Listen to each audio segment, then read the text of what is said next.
It was one of those nights. The baseball gods were about to offer us a World Series gift. There have been battles of October, but this one was war, and shots were fired early. In the air to center, Devon White racing back at the wall, can't get it.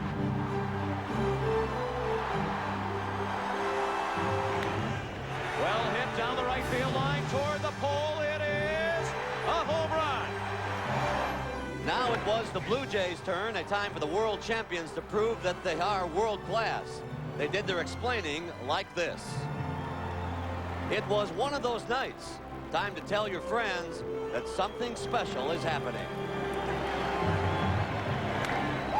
Well hit down the right field line. Carter drifting toward the pole. Home run.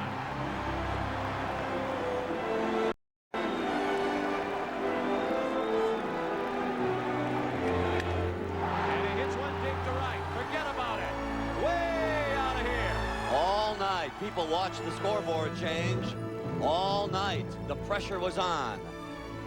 All night, they played their guts out. And then around midnight, the baseball gods visited again.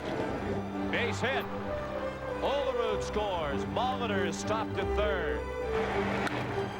Line to center. Dykstra can't get it. Little looper. Long run for Dykstra in right center. Can't get it.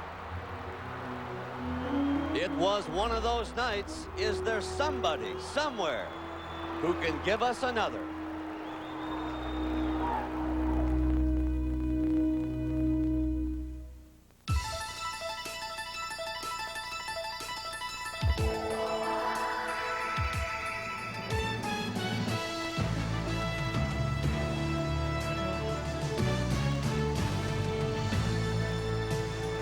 If you were looking for any adrenaline in the city of brotherly love last night, you're plumb out of luck.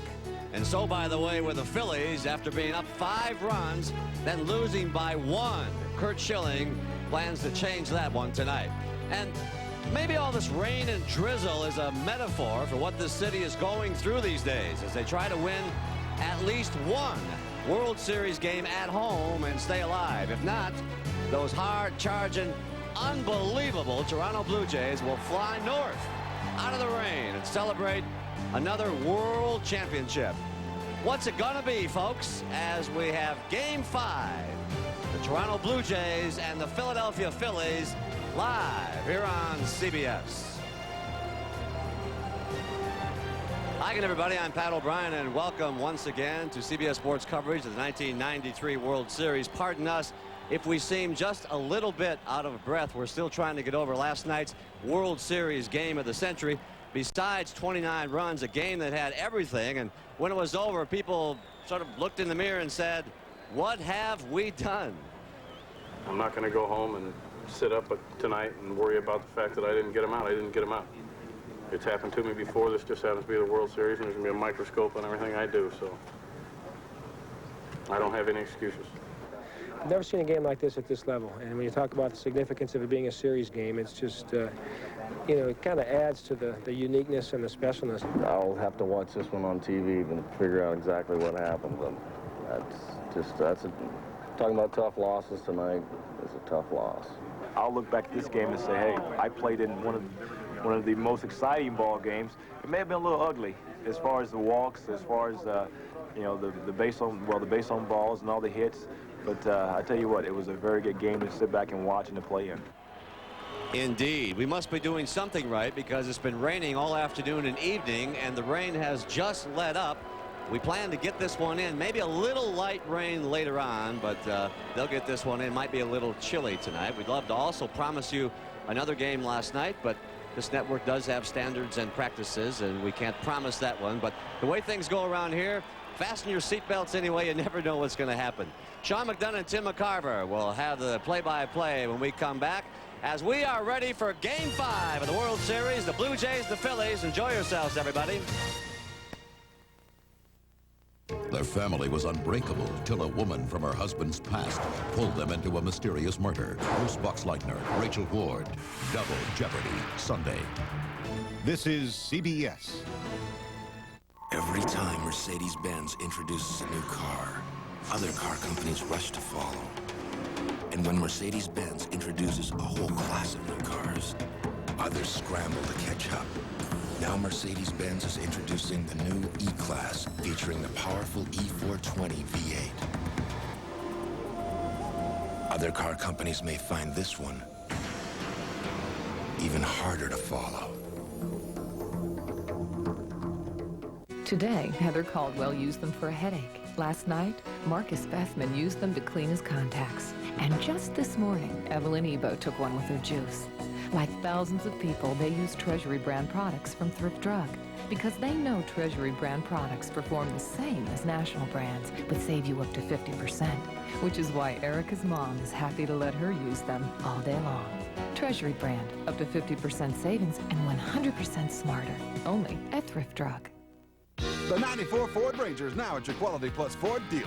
No other truck is built for tough. Now choose from 9 exciting Ranger models, including the newest, a Ranger Splash Super Cab 4x4. Plus, every Ranger now comes with a 24-hour roadside assistance program and is backed by a 3-year, 36,000-mile warranty. Now save $1,800, including $300 cash back from Ford. See the Truck Authority, your Quality Plus Ford dealer today. You better hit the ground running in a new Ford truck. Hey, hey. The Phillies hanging tough. Team coverage tonight on the Channel 10 News.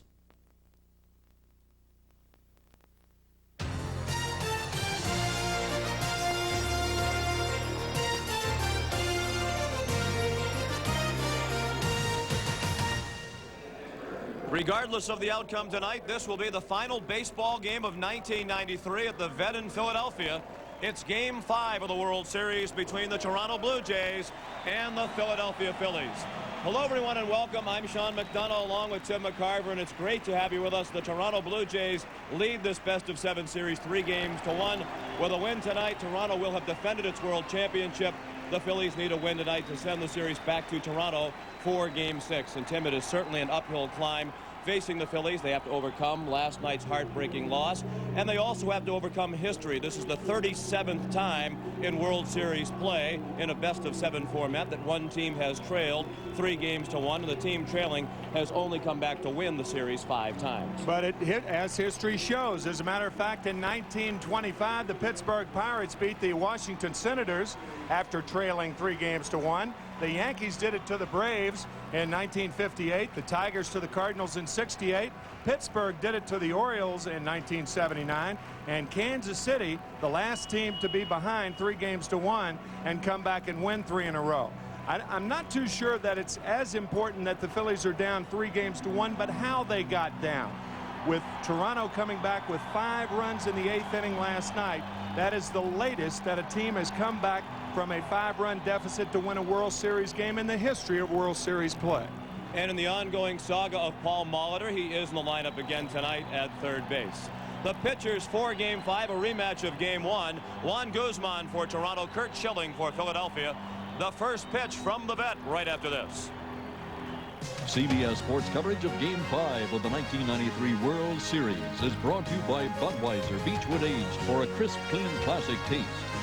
Lexus Luxury Automobiles. The ingenious products from Magnavox. They're smart, very smart. And by your Allstate agent. You're in good hands with Allstate. There are so many people trying to figure so many ways to rip you off now that it's very hard by yourself to counter all these things. Citibank called one night at 7 o'clock. Apparently someone had bought 9 tickets to Vegas, gambled, and invited 9 of their best friends. That's why, having somebody watch your back is good. Citibank realized that I'd not made those charges, and it got taken care of. It just makes you feel like you have an ally out there. Just a few of the many people who rely on the security of not just Visa, Citibank Visa. You need 2 hands to count all the special rates and discounts on Allstate car insurance for more than 1 car, pickup trucks, anti-lock brakes, airbags. Good drivers, excellent drivers with Allstate home insurance, and retired drivers over 55. Just pick up a phone and call an Allstate agent for details. For lots of ways to save, you're in good hands with Allstate. Introducing the Quantum Random Orbit Sander. It works 4 times faster than a finishing sander with swirl-free results. So now you can tackle any project from start to finish. The new Quantum line from Black & Decker. Highway 421 near Spivey's Corner, North Carolina. Not exactly the place you expect to find a busy accounting firm like Duval & Dean. But thanks to Sprint Cellular and their car, Duval & Dean can handle clients clear across the state and still be there to take calls no matter where they are. There's one other advantage to doing business at 55 miles per hour. There's no fighting over who gets the window office.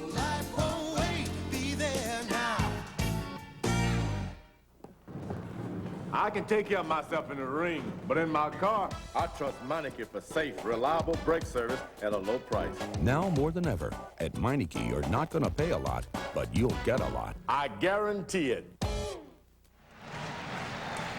Cedal Gaston is using the same starting lineup as last night, with the exception of the pitcher. Ricky Henderson leads off in left field. Batting second in center field, Devon White. Roberto Alomar is the second baseman, hitting third. The cleanup hitter, right fielder Joe Carter. John Olerud is at first base. Paul Molitor, the third baseman, hits sixth. Batting seventh, the shortstop, Tony Fernandez. Pat Borders is the catcher, hitting eighth, and Juan Guzman is on the mound. And let's check in with Jim Gray.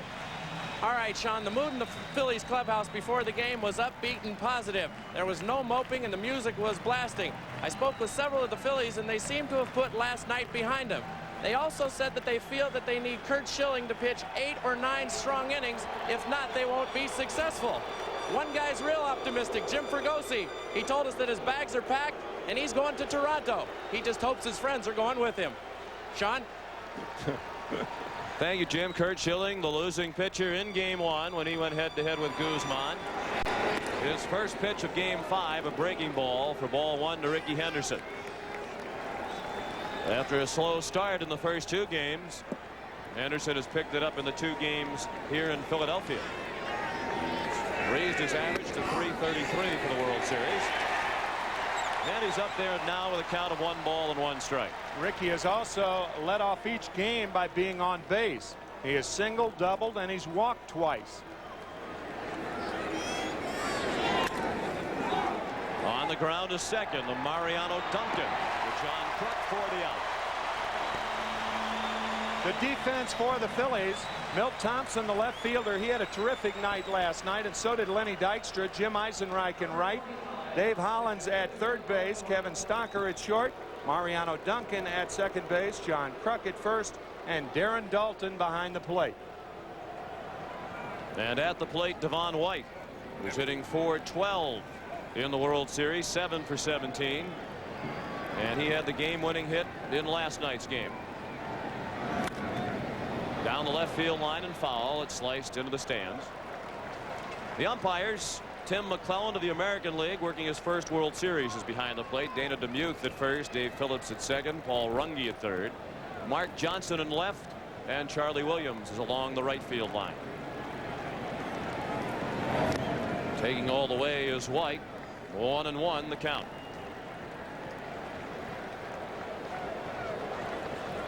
Curt Schilling, the most valuable player in this year's National League Championship Series, although he did not post a win against the Atlanta Braves. He pitched well in his 2 starts.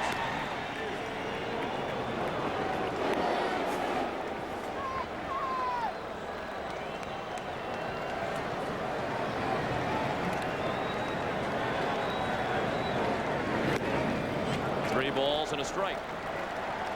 Schilling thought he was over-prepared for his Game 1 start against the Blue Jays. Watched hours of videotape. Said he had too many thoughts about the individual Blue Jay hitters going through his mind when they came to the plate. That's usually what happens in postseason play. You do have a tendency to over-prepare. A good formula that I heard 30 years ago: as the media builds it up, you play it down. 3-2 pitch. Golfed out of play by White. Schilling says tonight he's going to worry less about the weaknesses of the Blue Jay hitters and go back to his pitching strengths.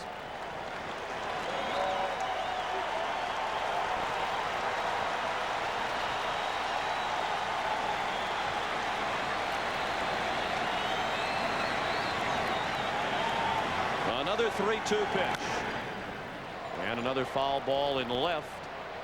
And no chance for Hollins, Stocker, or Thompson. Coming into tonight's game, the Toronto Blue Jays have hit .340 as a team. That's the highest team batting average in a World Series. And the Phillies are at .307 through the first 4 games. That's the 9th highest team batting average in a World Series. White to center, and Dykstra has room.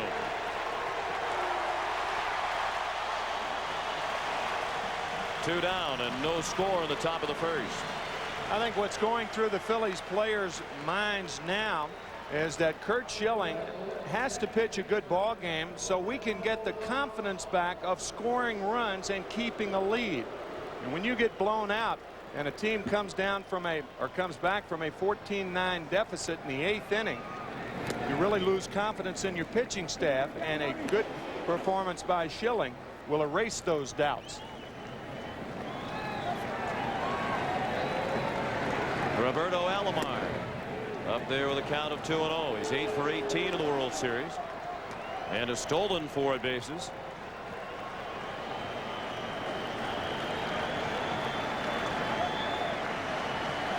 Blue Jays have scored 3 runs in the first inning in each of the first 2 games of this series played here at the Vet.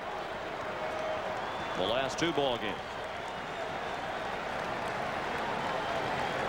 Of course, last night after they scored the 3 in the first, the Phillies answered with 4 in the bottom of the inning to set the tone for the night. 3 balls and a strike.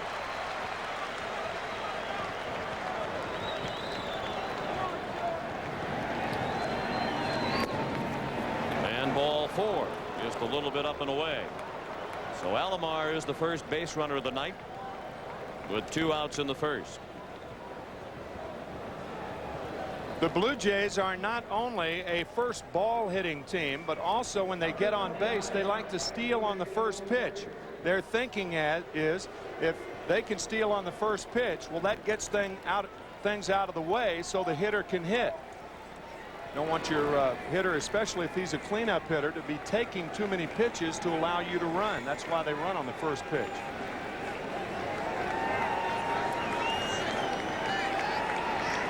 Kruk holds Alomar at first.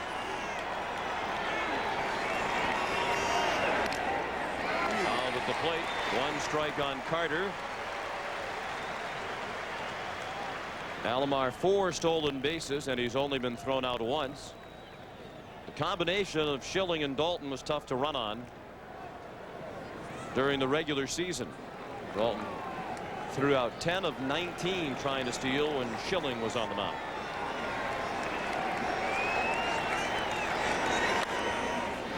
Out of play to the right. 0-2 on Carter.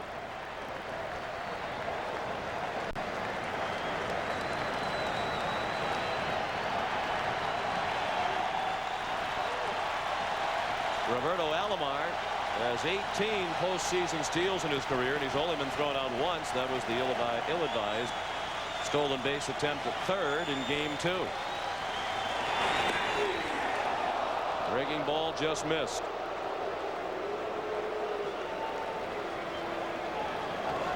One and 2 on Carter, who had 3 hits last night,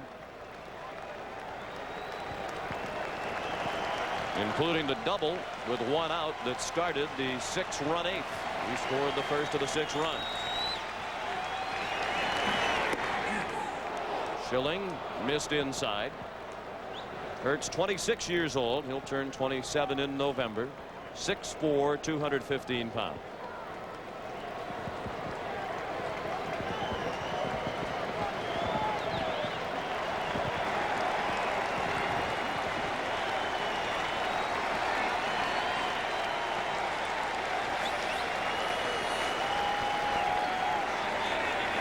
The 2-2 is outside.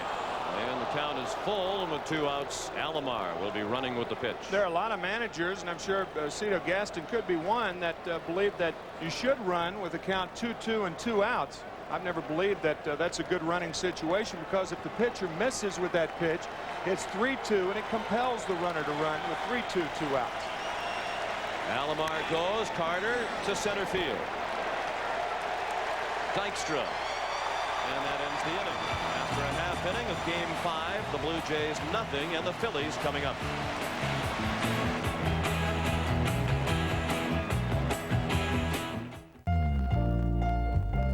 Over 2 million vacationers visited historic Philadelphia last year. Not one of them, however, was a Lexus engineer. Why? Let's just say they were busy.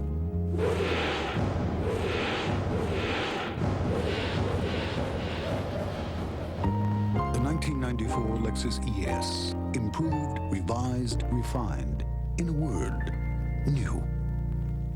I finally made it to the big leagues. And my first game, we get the call. And I'm thinking, how lucky can a guy get?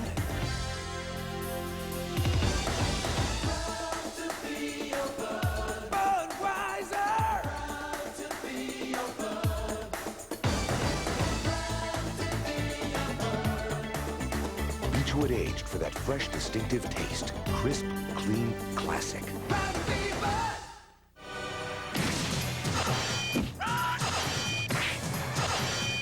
Nice shot. The excitement strikes November 12th. The Three Musketeers, rated PG. This is a Goodyear Aquatred, and this is a gallon of water. Aquatred's deep groove design channels water away. At highway speeds, it moves a gallon of water every second for outstanding wet traction. Aquatred, only from Goodyear. Anyone can see that the new GE Profile Radiant Convection range is easy to clean, but the real technological advantage is what you can't see. So we'll show it to you in a roundabout way. Introducing the first GE range that circulates hot air all around your food. Roasting meats up to 30% faster, so they get done to a turn on the outside while staying tender and juicy on the inside. Why does GE offer such an ingenious way to cook? Because we know how much of life revolves around dinner. Like Cito Gaston, Jim Fregosi is also using the same lineup as last night, with the exception of the pitcher. Lenny Dykstra leading off in center field. Mariano Duncan at second base. John Kruk at first. The cleanup hitter is the third baseman Dave Hollins. Darren Dalton behind the plate hitting fifth. Jim Eisenreich at right field bats sixth. Milt Thompson, the left fielder, hitting seventh. Kevin Stocker at short bats eighth, and the pitcher Schilling hits ninth. The defense for the Blue Jays: Ricky Henderson in left field, Devon White in center, and Joe Carter in right. Paul Molitor once again at third base. Tony Fernandez at shortstop. Roberto Alomar at second. John Olerud at first base. Pat Borders behind the plate. And Juan Guzman. He has perhaps the best stuff in the American League. His problem has been wildness. He set an all-time American League record with 26 wild pitches while walking 110. He also led the majors with 29 leadoff walks. But if he's in the strike zone, he's as tough as anybody. Greeted by Lenny Dykstra, coming off a big night last night. Lifted his average for the World Series to .389. Guzman's first pitch is a fastball at the knees for strike one. Dykstra reached base his first 4 times up last night and scored on each of those 4 occasions. He had 2 2-run homers, had a double, and walked and stole a base. Drove in 4 and scored 4, but in the 8th, with his team down by a run, Wayne Ward got him looking for a big strikeout to end the 8th. But when you get 14 runs, ordinarily, you expect that's enough. Jim Fregosi joked that the ground crew here had to replace home plate, that it was worn out, all the action it saw last night. The last time during the regular season that 14 runs was scored by 2 teams was 1990, when Montreal beat Atlanta 16-14. Since that time, 7,500 games have been played. And as the result of a scoring change from last night, it was even a more prolific offensive battle between these 2 teams. You might remember that Paul Molitor in the 8th inning hit a bounding ball that eluded the grasp of Dave Hollins down the line. Originally, it was scored an error on Hollins. We commented at the time that it was a very tough error to give Hollins. And just before the game tonight, the official scores announced that they had changed it to a double making all of the runs in the game earned, adding another hit, which meant that the two teams last night tied another World Series record with 32 hits in the game.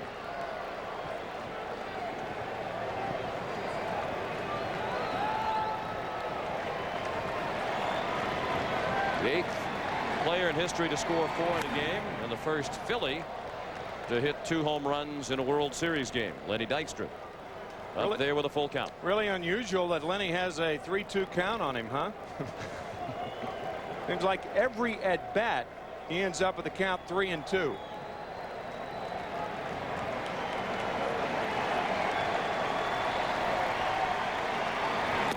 Ball 4.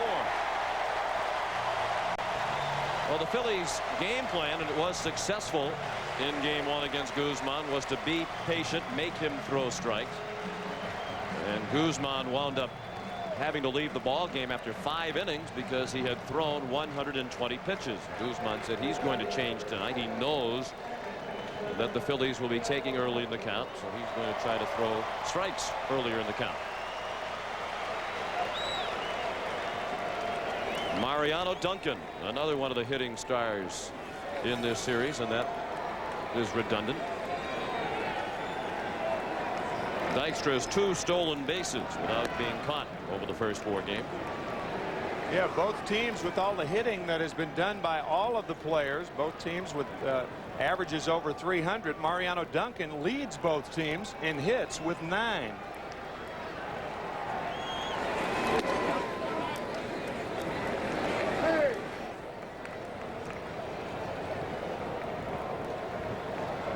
One strike on Duncan. Out in the Philadelphia bullpen, Danny Jackson is warming up. Jim Fregosi told us before the game tonight that Terry Mulholland will be available for use in tonight's game out of the bullpen. With the bullpen as beleaguered as it is, they need to be reinforced, and Mulholland will provide that tonight if necessary. And that means if Mulholland pitches tonight, Jackson would move up and start game 6, which would be Saturday in Toronto. And he originally slated to start game 7. And he'd pitch on 3 days rest in game 6, and Mulholland would go back for game 7. Larry Boa, the third base coach.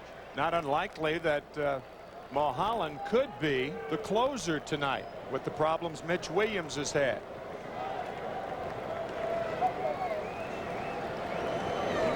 Although you could give him just about any Philadelphia pitcher's role, because they have all struggled in this World Series.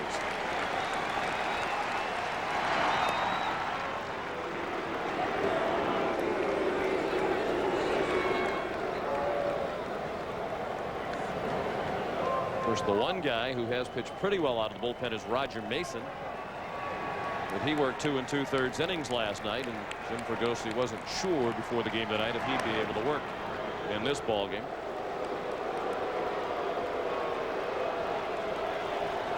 No score. We're in the bottom of the first. The Phillies have the lead man on, and Duncan is up there with a count of 1-1.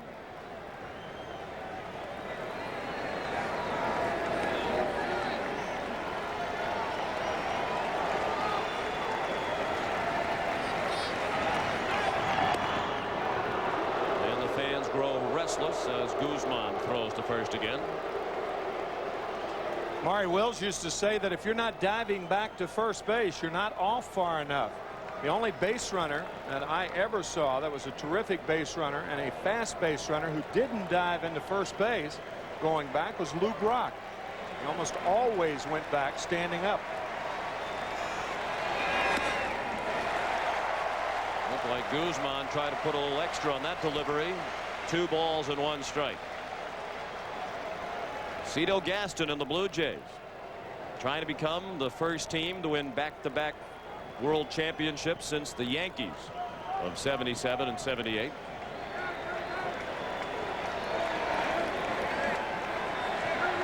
Dykstra runs. Duncan a swing and a miss, and the throw goes into center field. Dykstra on his feet and on his way to third. It's a stolen base for Dykstra, and an error on Borders, allowing Dykstra to take third. Borders has a good pitch to handle, but the throw tails into the runner, and Alomar had no chance whatsoever to even touch the ball. Over the runner, and the runner, Lenny Dykstra, getting down, and because the ball was into him, Alomar had no chance, and Dykstra goes to third on the throwing error by Borders. The runner at third with nobody out, in the count of 2-2 on Mariano Duncan. Popped up in shallow right center. Dykstra is tagging as Carter makes the catch. And Dykstra came about 10 feet down the line and stopped the high throw handled by a leaping Borders.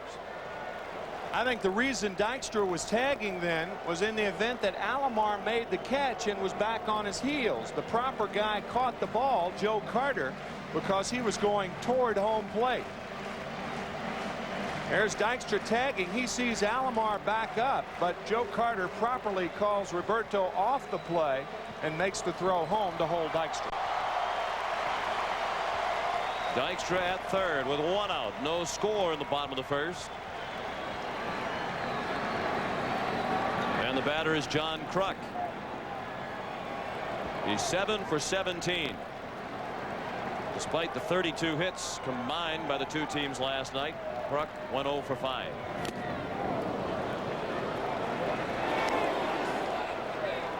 Kruk foul tipped the high 91-mile-per-hour fastball from Guzman. Juan turns 27 years old next week. He's 5'11", 195 pounds, from the Dominican Republic.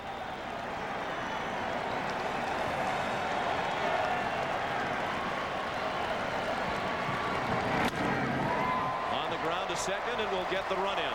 Alomar throws out Kruk. Dykstra scores, and the Phillies lead 1-0. That's the 4th RBI of the World Series for John Kruk.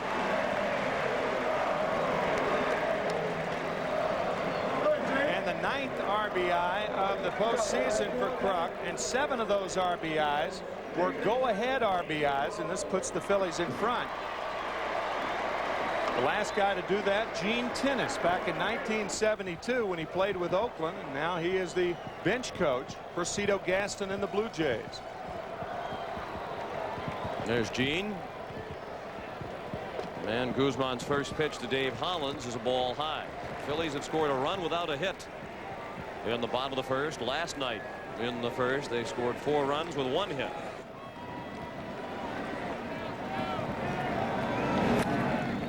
Hollins even in the count at 1-1. He had 2 hits and walked twice last night, scored 3 times, flied to center, ending the ball game against Dwayne Ward.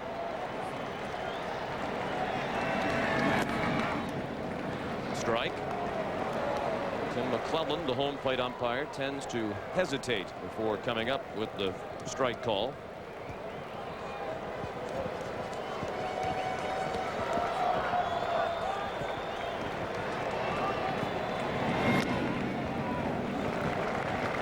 Two and 2. Should Hollins reach, Darren Dalton would bat next.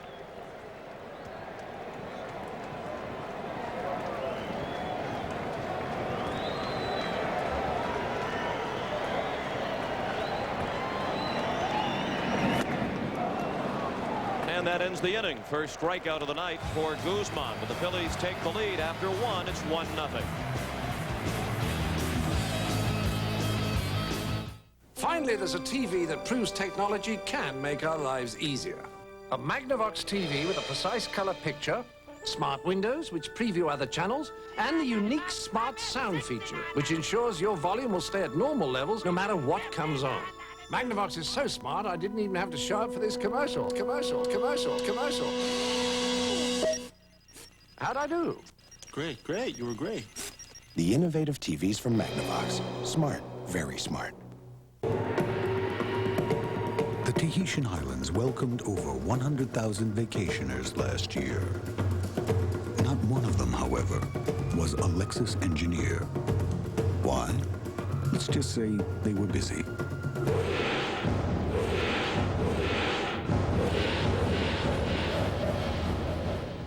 1994 Lexus ES. Improved, revised, refined. In a word, new.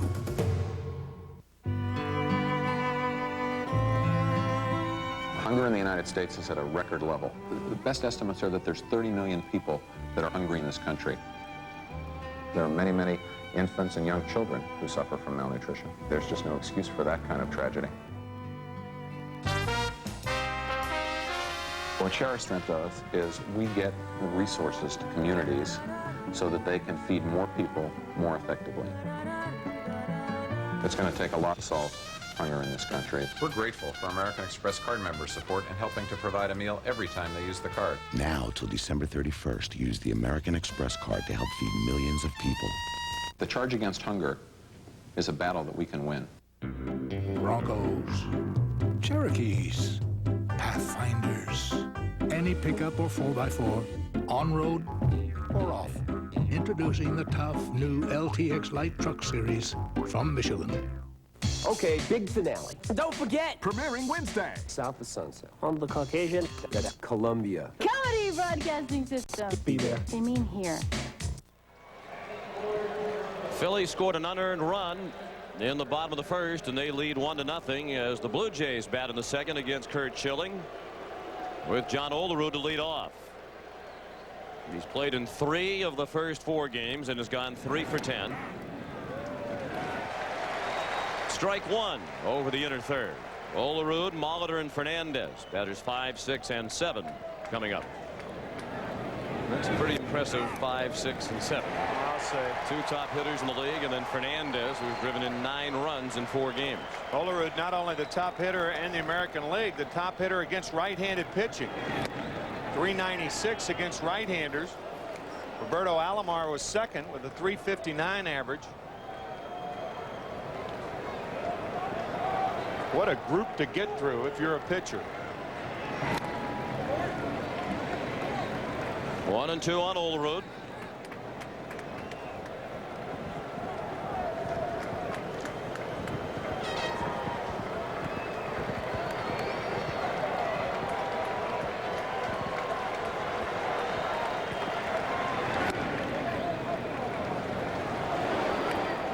Certainly as a pitcher, you can't be under much more pressure than Schilling is tonight, pitching to keep his team's season alive.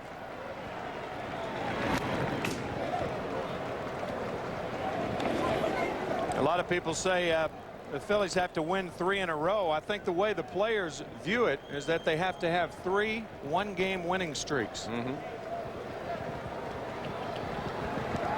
As Jim Gray mentioned, the mood in their clubhouse was upbeat despite the crushing defeat of last night.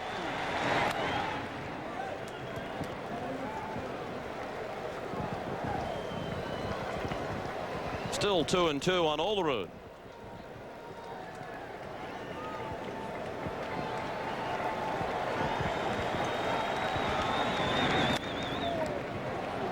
To left and dropping fast, Milt Thompson makes the running catch. Before the World Series started, we spoke with Curt Schilling about pitching under pressure. If you apply it in a positive way, it's a good thing. You know, I thought there was pressure to win. I mean, that's a good pressure, though. I mean, that's the pressure you live to be in. There's negative pressure, and to me, that's self-inflicted. I mean, if you think there's any kind of negative pressure on you, then you're going about your job the wrong way. I mean, the pressure to win is the pressure that we play the game for. Very well said. Schilling has not yet allowed a hit. Paul Molitor is the batter. He's now 8 for 15 with that scoring change.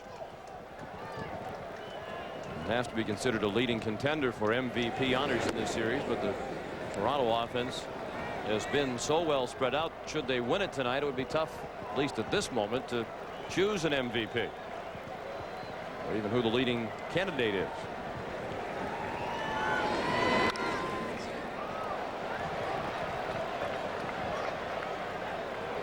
Here's a look back at the 8th inning of last night's game.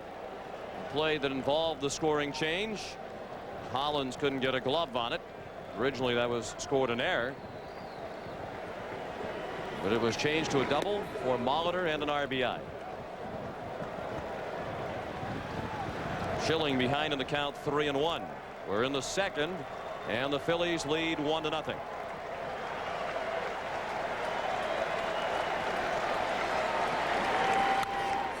To right and well hit. Eisenreich just in front of the track makes the catch. The last 4 outs recorded by Curt Schilling have come on fly balls. And none of the fly balls have been pulled.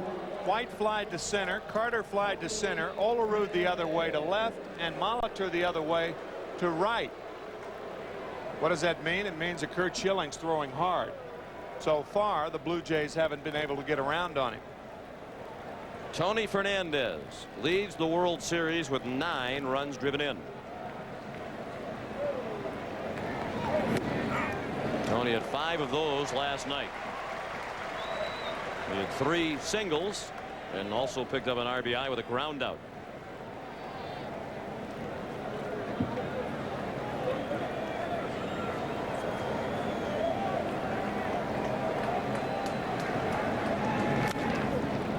Pulled foul into the seats. Another sellout crowd of better than 62,000 on hand at Veterans Stadium. And they are also at Sky Dome tonight. Sky Dome management opened the building and allowed the good people of Toronto to come in and watch the ball game. And as you can see, there are thousands there. Hernandez strikes out, and it's a 1-2-3 inning for Schilling. That's his first strikeout of the ball game after an inning and a half. 1-0 Philadelphia.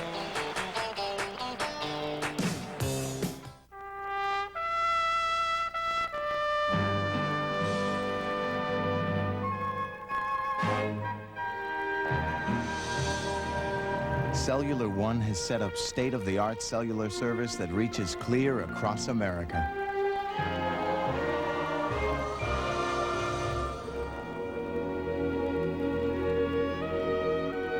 Beautiful, isn't it?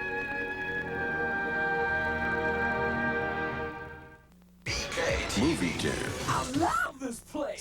It's not a party without the new Burger King Everyday Value Menu. Don't you have any refreshments around here? The Value Menu has tasty flame-broiled burgers fixed your way for just 99 cents. Anything you want. Almost. Like, can you get with a $1.99 croissant sandwich combo? No problem. And a Whopper Value Meal for only $2.99 every day. You know who we're doing it for.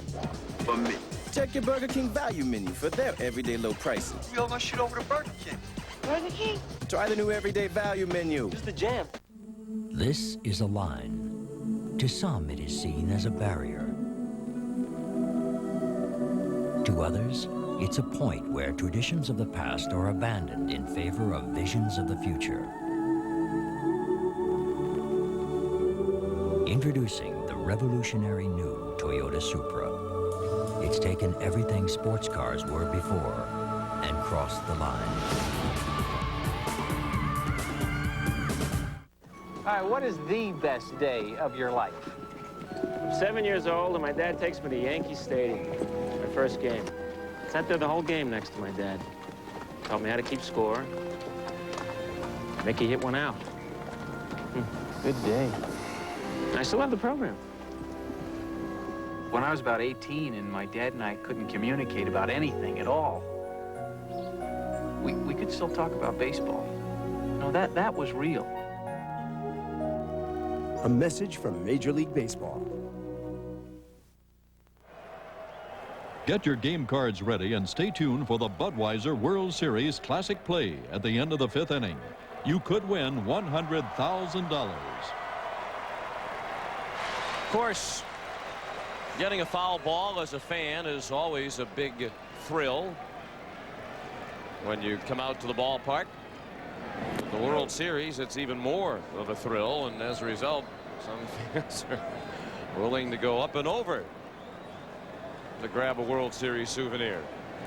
They even shook hands. I'd like to see that in the city of brotherly love. Speaking of World Series souvenirs, we have one dangling in front of us. I got a noticed fisherman above us. There's somebody who really wants your autograph. The program dangling down from the upper deck. There's Darren Dalton bats. Rather innovative.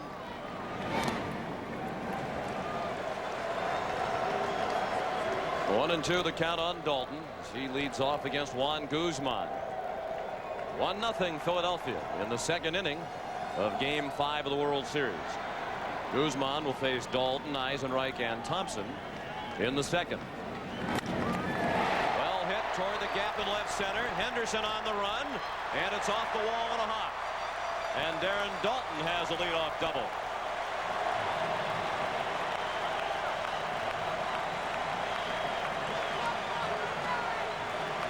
That's the first hit for Philadelphia. When Darren Dalton is hitting well, this is what he does so well, and that's keep in the front shoulder. That's why he hit the ball hard to left center field. Instead of trying to pull the ball, you end up hitting the ball off the end of the bat. This ball was really scorched to left center. A double for Dalton to lead off the second. And Jim Eisenreich will try to move him to third.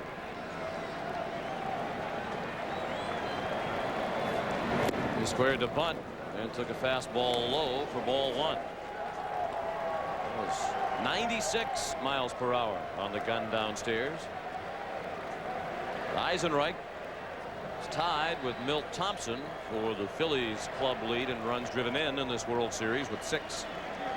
Even though Jim has only hit 235, he's gone 4 for 17. He swings away this time, bounced it down to first. Olderud stepped on the bag for the out. Dalton the third on the play. Let's get a scouting report on Juan Guzman from his battery mate, Pat Borders. He can get away with just a fastball a lot of times because of the movement of his fastball. He doesn't even know which way it's moving a lot of times. He releases a little different every pitch. The ball may cut, ball may sink. Sometimes it comes out like maybe a BP fastball out of his arm. He didn't quite get his arm through or something, so it's a different speed altogether, and he's not trying. So it's just a natural thing for him. That's good to have a Guzman when he has his control plus his slider and changeup. You know, it makes it real easy to call a game. Well, as Tim noted earlier, it can be very difficult to be the catcher in a situation like this with as many wild pitches as Guzman throws. Dalton is at third. Thompson the batter. 2-0 the count. Guzman had a wild pitch in Game 1 that allowed Mariano Duncan to score, as a matter of fact. Defense is in for Toronto. Thompson had a huge night last night. A single, a double, a triple. He drove in 5 runs.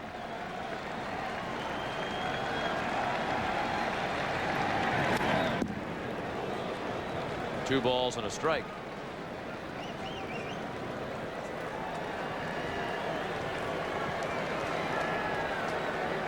Juan Guzman wears number 66. A couple of years ago in winter ball, he was given the number 66. Had a great winter. So he asked for number 66 when he went to spring training with the Blue Jays, and that coincided with his rise to prominence as one of the best pitchers in all of Major League Baseball. Popped up. Fernandez a long way to go out. Henderson a long way in to make the basket catch. Dalton played it halfway down the line, so he's back to third with 2 outs. So Thompson fails to drive Dalton home. Henderson, playing perhaps too deep with his speed, was able to come in and make the catch. With a guy like Ricky Henderson, he can play 3 or 4 steps deeper than most guys because of his ability to track down anything in front of him. Of course, Ricky has been hitting much better lately, and he credits it to a lady named Betty who works at the Sky Dome Hotel. So Betty gave him a lotion, and he applied to his hands, and his hands aren't as sore the last couple of days. Potion lotion. Little surprised they're pitching to Stocker here. You know, you can't pitch around a guy with a guy on third base because of Guzman's wildness. If you're going to pitch to him, you got to pitch to him and try to get him out and not work the corners, because Guzman doesn't have that type of control to work around a hitter like Stocker. And of course, this is a decision that Cito Gaston never has to make in the American League. Stocker does not have an RBI in the World Series. Largely a result of the poor numbers that you saw with runners on base. He has an RBI now on a smash past Olerud. Dalton is in. Stocker will have at least 2 as the ball hit the stands where they jut out in right. It's a double and a 2-0 Philadelphia lead.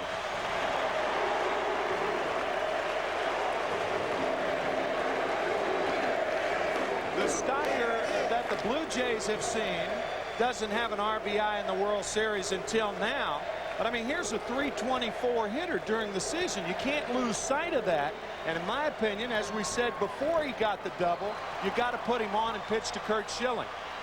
There's a tally out there on third.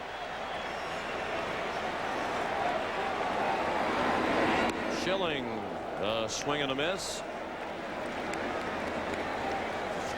Phillies lead 2-0. They've scored a run in each of the first 2 innings. Schilling had 147 during the regular season. He went 11 for 75. He tried to check his swing. It was too late, says Dana DeMuth. 0-2. Did Schilling go too far? Oh, yeah, easily.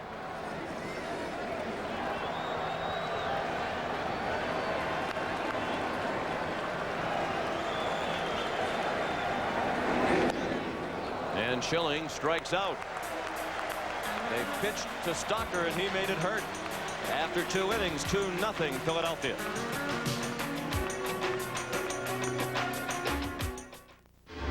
Introducing one of the most visually distinct automobiles you've ever seen. If we show it to you now, you'll be so busy looking that you won't be listening, and you won't hear about its precision handling, sophisticated safety systems, and that it's the most technologically advanced Celica Toyota has ever created.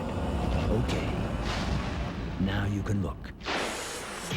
The all-new Celica. Watch out, it's coming. Start saving $300 a month when you're 23, and you could retire a millionaire. Start at 30, and you might reach 600,000. At 40, about 200,000. Which is why you need Prudential's Financial Assessment Program. A personalized computer analysis of where you are, where you want to go, and how we can help. Because nobody plans to fail. They just failed to plan. Call Prudential Insurance now. There we were, a jillion miles outside of the hood. The bus got a flat, got no jack. Homie's gotta cut his grass. What's up? 4.5. 4.5 here down. 600. Sold. The man's round sells, but he's got no beat. Pardon me.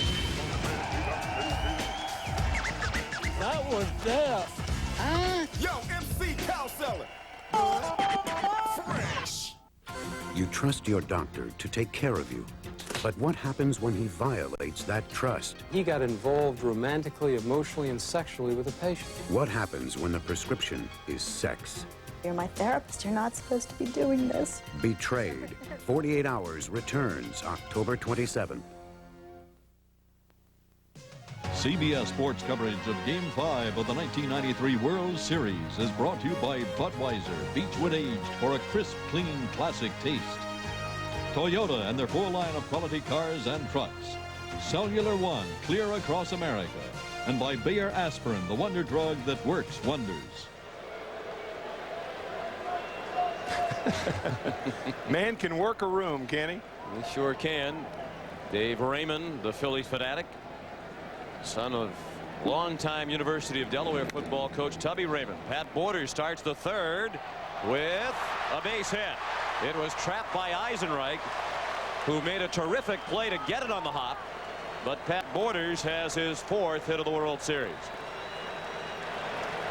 Nice try by Eisenreich. He doesn't catch it in the air, but he does short hop the ball and keep Borders to a single. Nice play.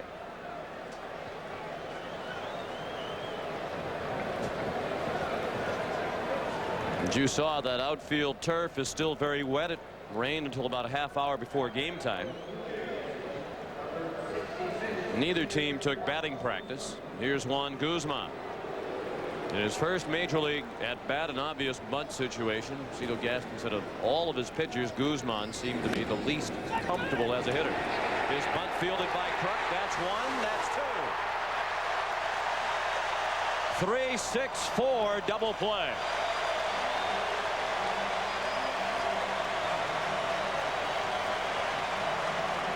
John Kruk racing toward home, realizing he has a slow runner behind him in Pat Borders, who's not going to take advantage of Kruk leaving too early. And an easy double play. And that's the one thing that Cito Gaston told us before Game 3 here at Veterans Stadium, the first game here. He said, you know, at times he would just prefer that his pitchers strike out to stay out of the double play. Well, here in trying to bunt, he bunts into a double play. 2 outs and the base is now empty in the Toronto third. The Phillies lead 2-0.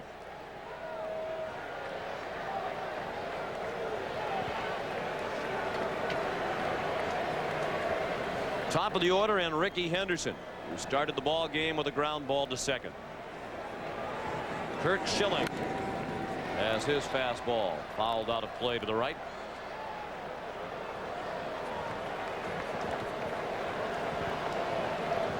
Schilling was stunned during the National League Championship Series when he went to a Philadelphia Flyers game across the street and was given a standing ovation. It's the first hockey game he had ever attended.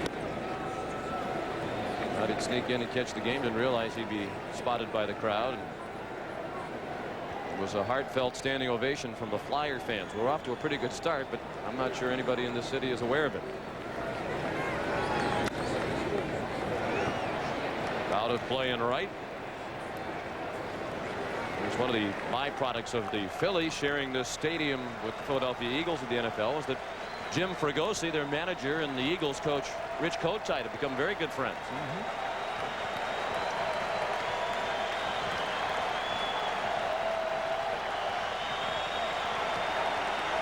1-2 on Henderson.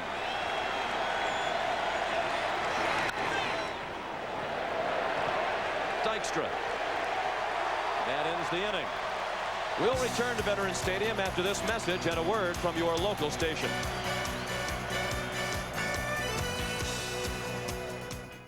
Meet Beavis and Butthead. Some call these characters violent, vulgar, and too focused on sex. What do kids think? What is our society coming down to? I think kids these days, they like vulgarness. But the question is, should kids be seeing this kind of thing at all? Eye on America investigates tomorrow on the CBS Evening News. Hi. Do you know my new show, The Nanny, premieres after the World Series? Oh, you got something right here. The Nanny premieres Wednesday, November 3rd. This is CBS. You drive a car like this and you're going to be asked a lot of questions. Like, what kind of car is that? You say, it's an Eagle Vision TSI. They say, oh yeah, a Jeep Eagle. To which you respond, it's not a Jeep Eagle. That's where you buy it. Then you tell them all about its performance technology. Eagles do invite a lot of questions, but the next time someone calls an Eagle Vision a Jeep Eagle, you can tell them where to go. Test drive a new Eagle Vision at your nearest Key States Jeep and Eagle dealer today.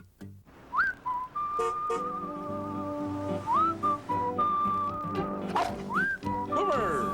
What's wagging? Big four again. Usual number. Straight. And box it too.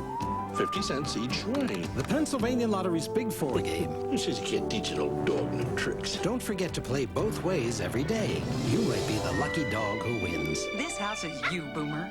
And the owners aren't anxious to sell. I know. Say we didn't get the package. Martha! Tom! Did you get our package? Gee, it never got here. Really? Introducing tracking software from Federal Express. It was delivered to your place at 9:22 a.m. Ah! Probably stuck in the mailroom.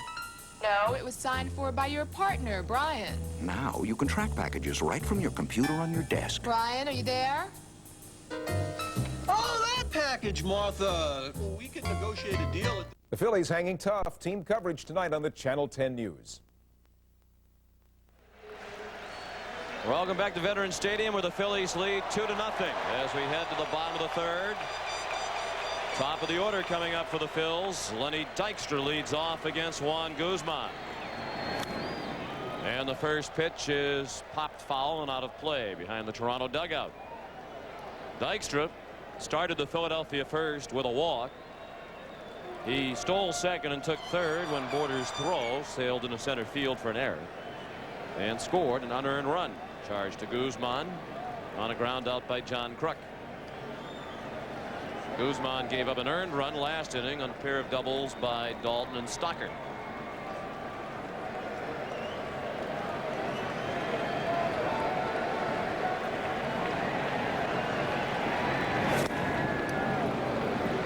Two. And Dykstra, as is so often the case, takes a stroll around the batter's box. He does that after just about every pitch. And there's been so much talk during this World Series about solutions to speed up the game. One of them might be to require the hitters to hang around the batter's box a bit more often. Develop new habits. That's really all it is. It's a habit. They used to call Mike Hargrove when he played. He's now the Indians manager, of course, the human rain delay. Jim Fregosi says just about everybody in baseball now is the human rain delay.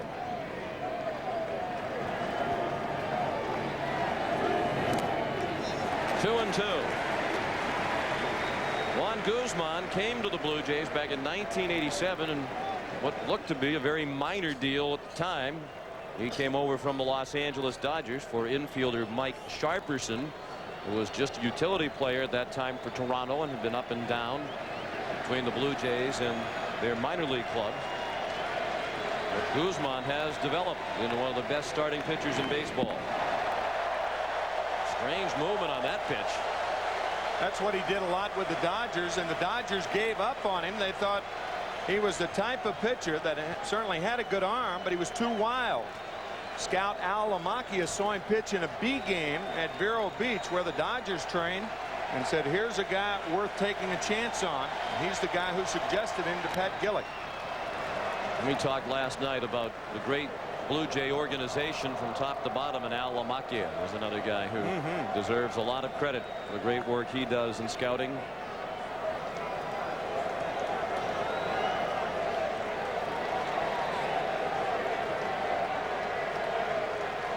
He did the Blue Jays advanced scouting, followed Philadelphia around to get Toronto ready for the World Series. 3-2 is a fly ball in shallow right center and caught by White. Nice running catch by the Gold Glove center fielder for the first out of the inning. If you're just tuning in, the Phillies took the lead in the first. An unearned run scored by Dykstra as he walked, stole second, took third on an error, and scored on a ground out by Kruk. And the Phillies scored again in the second. Kevin Stocker doubled with 2 outs to drive in Darren Dalton, who had started the inning with a double. Mariano Duncan is the hitter with 1 out in the third. Down to third. Molitor continues to play very well in the field. He has not had a miscue in 3 games now in the field. 1 game at first base and 2 at third. Talked to Jim Fregosi before the game, and he said, hey, I'm unfazed by what happened last night. We played a lot of games like that. Sean, you and I were talking before the game, but not a lot of games that were the 4th game of the World Series. They certainly did play in their fair share of slugfest during the regular season. They were able to bounce back from losing their share of them. You mentioned the circumstances a lot different in the World Series. John Kruk has a hit. After an 0 for 5 last night and after grounding out his first time up tonight, Kruk has his 8th hit of the World Series, and he's aboard with 2 outs. Hits this one hard up the middle. Alomar playing Kruk to pull on the ground. They play John shifted around toward left field in the outfield. So John Kruk with a 2-out single.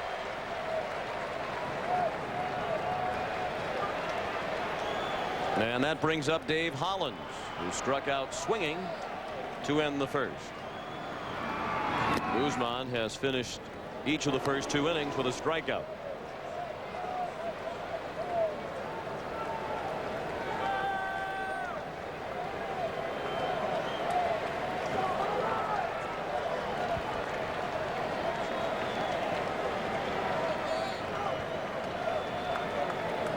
Phillies underdogs to the Atlanta Braves. They beat them in 6. They're underdogs coming into the Blue Jays.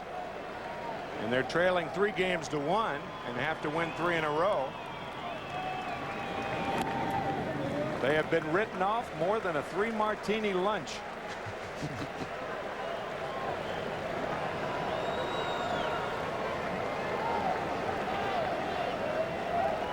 1-1 on Hollins. Jim Fregosi, however, still confident. Loves these guys. They give you 9 innings every day of hard baseball. Line to right, and it falls for a hit. Kruk stops at second as Carter fires it back in. So the Phillies are trying to put something together with 2 outs here in the 3rd. Dave Hollins has his first hit of the night. High fastball, and Hollins gets around on it. It's where pitchers try to pitch. Dave is up and in, but he handles this fastball from Guzman and rifles one to right. Kruk at second. Hollins at first for Darren Dalton, who doubled on 1 hop off the fence in left center and scored last inning. 4 hits now for the Phillies, and ball 1 up and away from Guzman.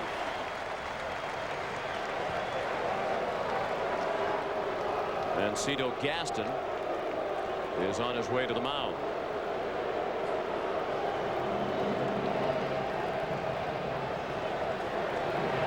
Most pitchers have to hit spots, working the ball in and out. With a guy like Juan Guzman, you're just telling him, throw the ball down the middle of the plate. Let your natural action take care of things.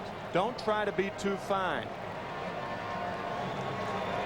The corners are the spots for most pitchers, but for Guzman, it's the plate. We mentioned that the Blue Jays are trying to become the first team since the Yankees in '77 and '78 to win consecutive world titles. When they did it, they had a different manager each year. Billy Martin the first year, Bob Lemon the second. So Cito Gaston would be the first manager to win consecutive world titles since Sparky Anderson did it with the Reds in '75 and '76. 2-0. The count on Dalton. And it seems that Cito Gaston is just now getting the respect that he deserves, despite his phenomenal winning percentage since he became the Blue Jay skipper in 1989.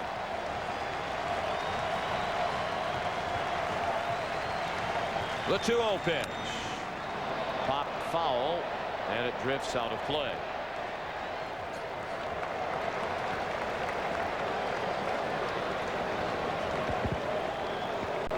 Talking to Cito before the game, and he said he really doesn't care whether the fans respect him, the press respect him, but he is happy because he feels like the players respect him. And he said, and as honest as he could be, that he means it as long as he has the players' respect, and he certainly does that. A pop-up very high in the direction of Alomar and Olerud. Alomar puts it away, and the Phillies strand 2 in the 3rd. After 3, 2-0 Philadelphia.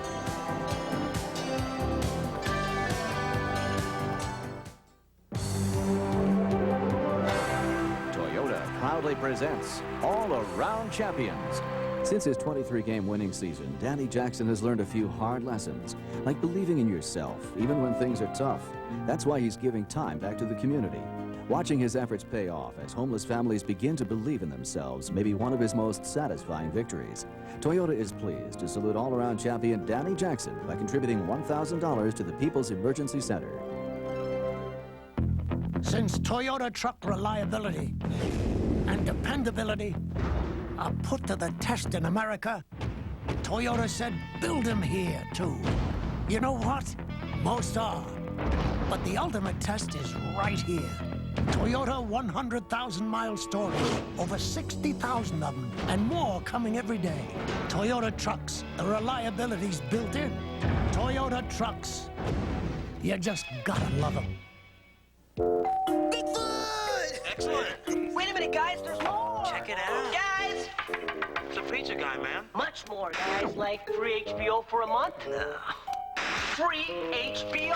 Free HBO. Can I also mention it's free? Prove it. Just hand me the coupon, guys. Here we go. Whoa. Buy any Bigfoot pizza and get a free trial month of HBO. Just mail in the coupon. Well, back to you, Jen. Who are you?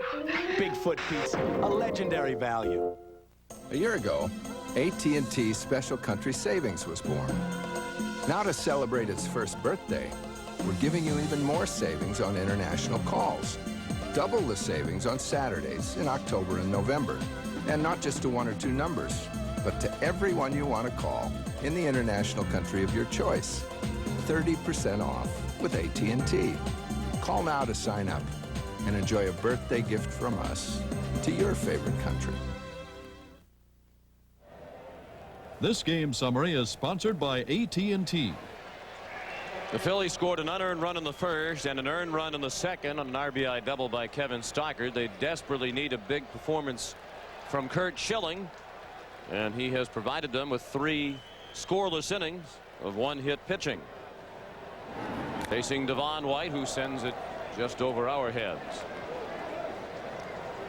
Devon flied to center in the first. He has 7 hits in the World Series. 6 of them have gone for extra bases. The World Series record for most extra base hits in one series is 7. Devon needs 1 to tie Willie Stargell, who had 7 for the Pirates in '79. That was the year in which Pittsburgh overcame a 3-1 deficit in the World Series, and that's what the Phillies are trying to do against Toronto. White, Alomar, and Carter coming up against Schilling in the fourth. 2-0 Phillies. White strikes out in a bad pitch. We have talked so much in this series about the defensive abilities of Roberto Alomar. He can go to his left, as he did in Game 1. He can go to his right, as he did in Game 1, to save a run. He can jump and throw the ball at the same time. And he can hurdle. Remarkable athlete. And he can hit a little bit too. 444 in the World Series. He was the 3rd leading hitter in the American League during the regular season. And it's interesting to hear a discussion about Roberto Alomar as a potential Hall of Famer. He's only 25 years old. But already there is speculation about whether or not he'll make the trip to Cooperstown. If he continues on this pace, he's a lock. How about the deal the Padres from San Diego made 3 years ago? Fred McGriff and Tony Fernandez going to San Diego for Roberto Alomar and Joe Carter. And now the Blue Jays have both Alomar and Carter, who have starred for them over the last 3 years. Tony Fernandez is back with them, and Fred McGriff's in Atlanta. The 2-2. Well hit, base hit. A single to right for Roberto Alomar. That's the first ball pulled by a Toronto hitter tonight off Curt Schilling. Looked like a splitter, and Schilling got it up a bit, and Alomar told Dalton, "I'll handle this one." And he did. You don't see trades like the one you were talking about much anymore. The big blockbusters. So much of the maneuvering is hampered by contracts nowadays. Many trades really based on a swap of salaries as much as anything else. Certainly in San Diego's case, that has been the case over the last year and a half. Well, they are swapping players who have salaries for players who really don't have one. Tony Fernandez back with the Blue Jays. And to think at one time they used to call Toronto general manager Pat Gillick Stand Pat because he didn't make any moves. Anything but that the last 2 years. 12 new faces on this World Series roster from the Blue Jay club that won it all a year ago. No balls and 2 strikes on Joe Carter, who was out on a fly ball to center his first time up. Cito Gaston says despite all the new faces, this is the best bunch of guys, use his words, that he has had in his stint as Toronto manager.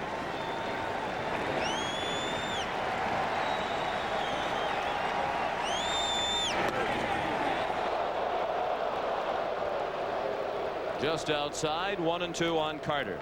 A good 0-2 pitch by Curt Schilling, trying to get Joe Carter to fish at the ball off the plate. But Joe says fish aren't biting.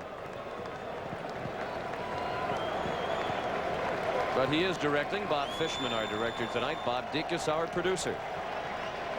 Happy to have you with us for Game 5 of the World Series. 2-2 on Carter.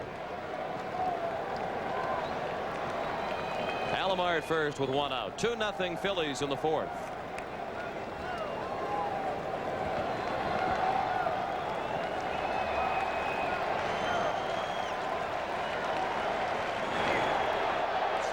Good move by Schilling.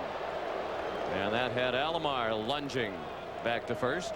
Schilling gave up 11 stolen bases this year. However, 11 were caught stealing. And this shot shows Alomar getting just in under the tag of John Kruk.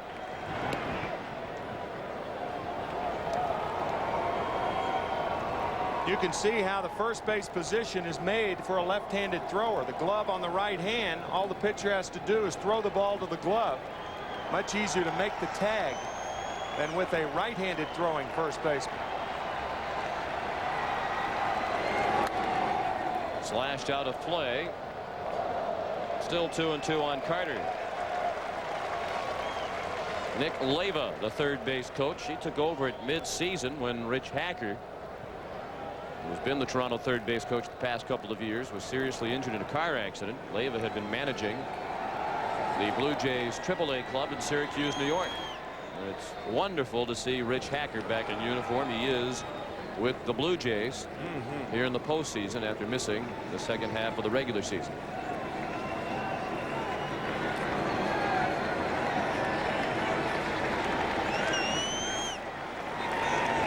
The 2-2 is popped out of play. And that's the ideal place that right-handed pitchers try to pitch Joe Carter in tight. He's a good low ball hitter, but more than that, he likes to extend his arms. But you can't just stay there. Like all good hitters, you have to move the ball around. But you hope you can set up Carter to where he'd be vulnerable for that fastball inside. But he fought that one off. Count remains 2-2.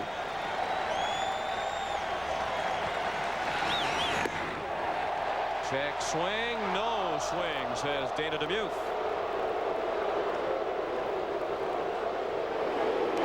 Now the pitch was very close to being a strike, but a little outside, and Carter did hold up, it appeared.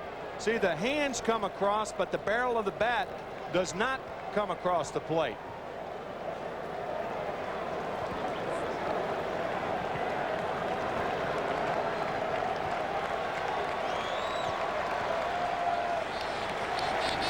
Runs on a 3-2 pitch. It's strike 3 and a double play.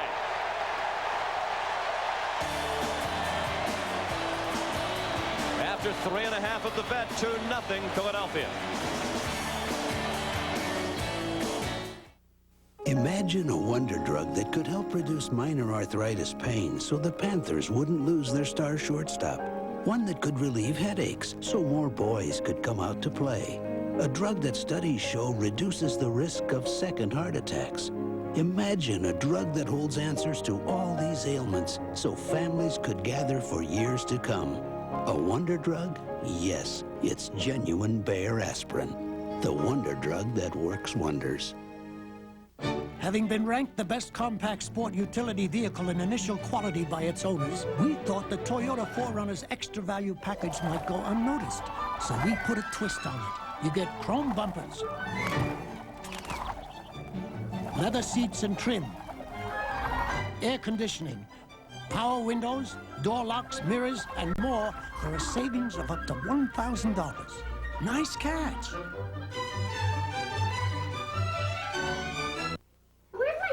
In just over a half hour, your family will disappear out the door. What do you fix for dinner? Well, if you're ready to go when I am.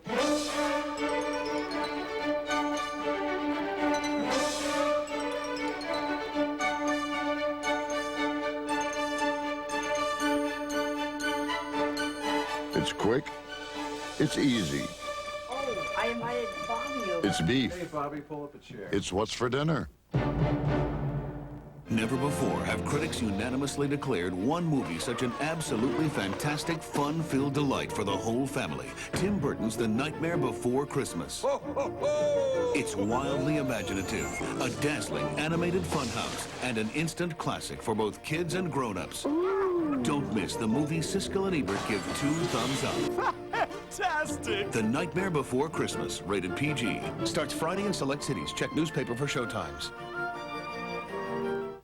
From New Zealand, a stellar field of Olympic medalists and World Cup champions compete at the Jeep Eagle Tournament of Champions Ski Series this weekend on CBS Sports Saturday.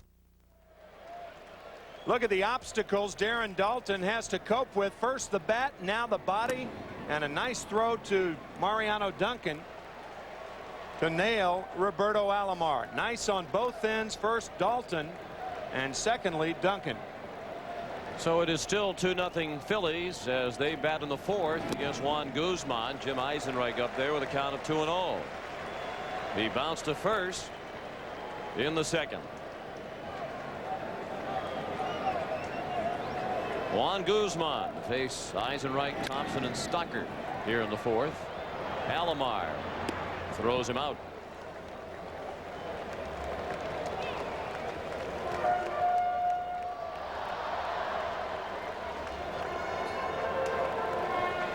Soggy turf and very worn here at the vet. They're talking about replacing it within the next couple of years.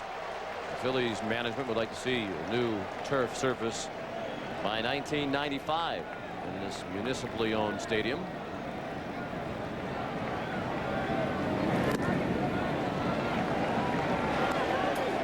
The All-Star game is going to be played here in 1996. Guzman missed with ball 1 high to Milt Thompson, who flied to left in the 2nd.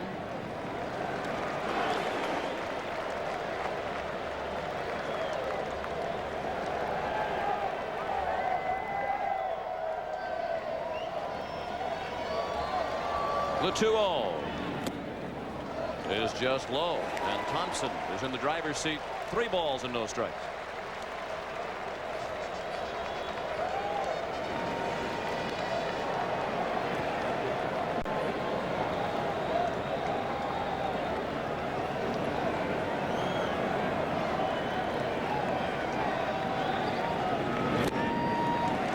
Ball 4.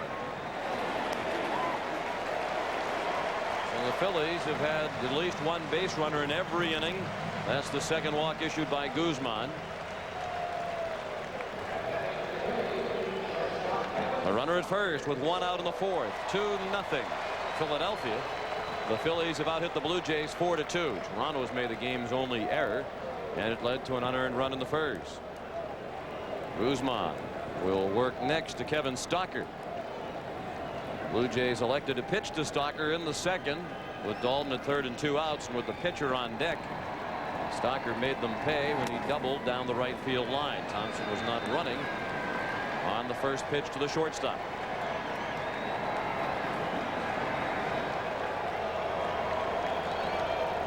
He wasn't running then on the pitch out either. You have to think that Guzman would be a very tough pitcher on which to hit and run, because he throws a lot of high fastballs. The ideal hit and run pitcher is a pitcher who is always around the plate and who throws ground balls. try to open up a hole, get a middle infielder covering, and then shoot it through the hole, vacated by the infielder who's covering. You saw Gene Tennis flashing signs. He will occasionally call for pitch outs.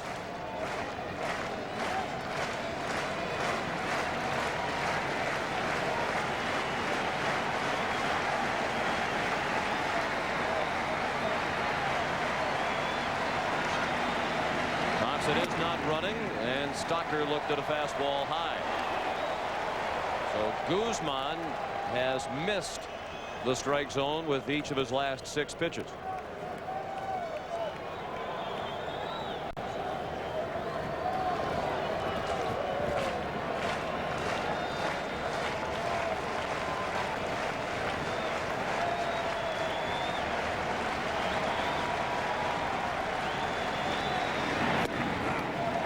Strike. Borderline pitch, 2-1. The count on Stocker. Stocker thought it was inside and maybe a little low, but it appeared to be in the strike zone. Yep, on the corner.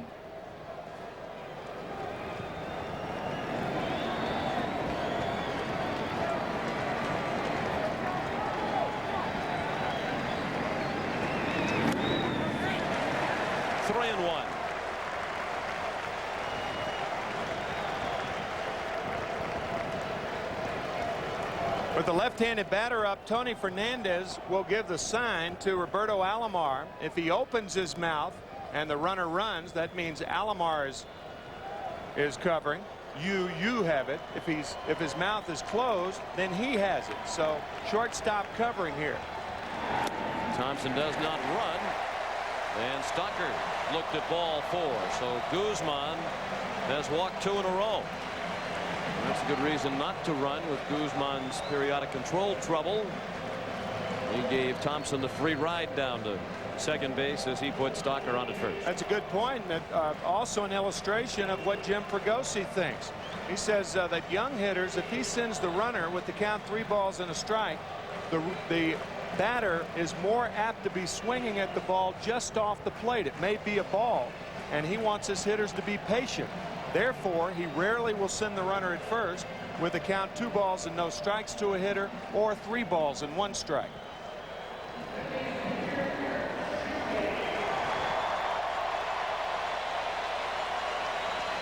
Somewhere in the crowd tonight is Jim Fregosi's daughter, Jennifer, who is a senior at the University of South Florida, and Jim's a little worried about her academic progress this semester because she's missed an awful lot of class time to attend these postseason games. Kurt Schilling squared the bunt and left the bat out there long enough to get a called strike. 89 on the high fastball. 1 strike on Schilling, who struck out swinging against Guzman in the second. One is only fan 2 to this point. We're in the 4th, and the Phillies lead 2-0. And they have first and second with 1 out. Schilling squares again, and he fouled it at the plate. 0-2. That's in foul territory. If the bat's in foul territory and you bunt the ball, more often than not, you'll bunt it foul. That's why hitters are encouraged, once they square around, to push the bat out into fair territory. Interesting on that shot of Jim Fregosi that he did not have his lucky Phillies jacket on that he wore through much of the season.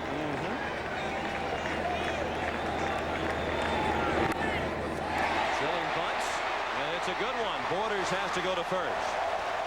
It's a sacrifice. 2 for the scoring. Borders to the second baseman Alomar. And now there are 2 men in scoring position with 2 outs. Boy, this is a blueprint by Kurt Schilling on the slider. You could see the spin on the slider. Look how he deadens it. So Borders has to feel it instead of the on-charging John Olerud.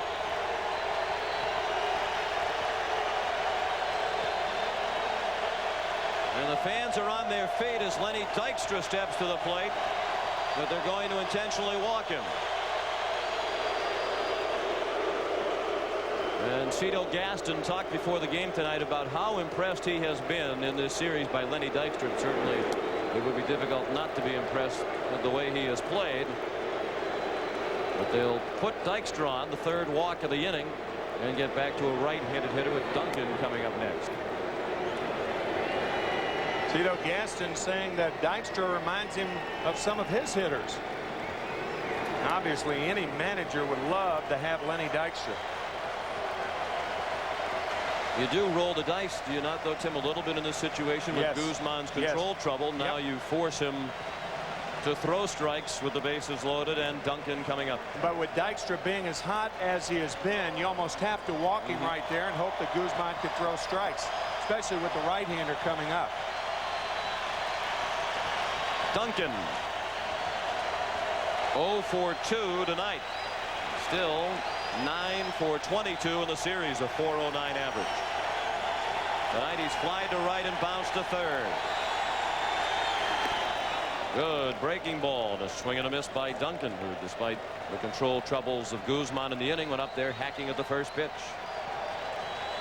Thompson, the runner at third. Stocker at second. And Dykstra at first. All three reached via the walk.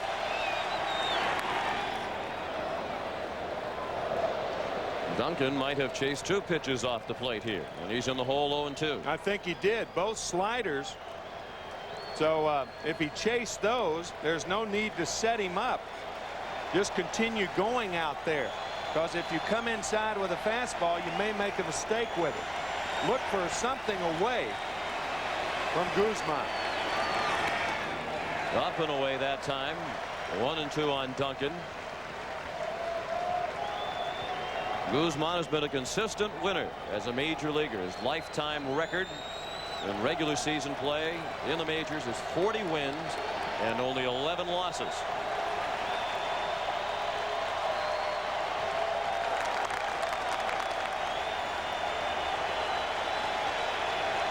The 1-2 pitch. He struck him out with the slider to end the inning. The Phillies have stranded 6 after 4. They lead 2-0.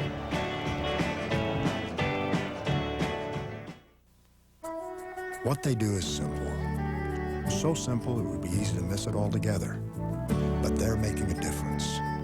You see, drunk driving fatalities are down 32% in the last 10 years. And fatalities from teen drunk driving are down 60%. So to everyone who checks an ID, offers to call a cab, or helps a customer know when to say when, we extend our thanks. By doing what's right, you are making things better. A message from Anheuser-Busch. Hey, what's this? You've been driving imports for years. I like the Grand Am more. Well, yeah, but looks aren't everything. Excuse me. Okay, so it's fun to drive. Come on. It's got anti-lock brakes and an airbag standard. And even with a V6, it costs thousands less than a Accord or Camry. Whoa, so I'm talking to a convert. We are driving excitement, Pontiac. It feels good to be driving American again. Pontiac, Pontiac.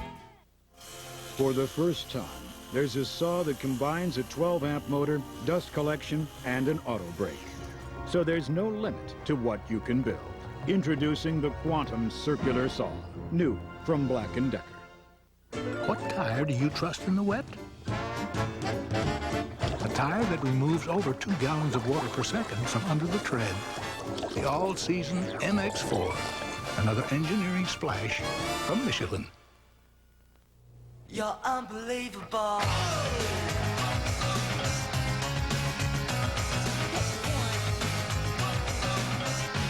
You're so unbelievable.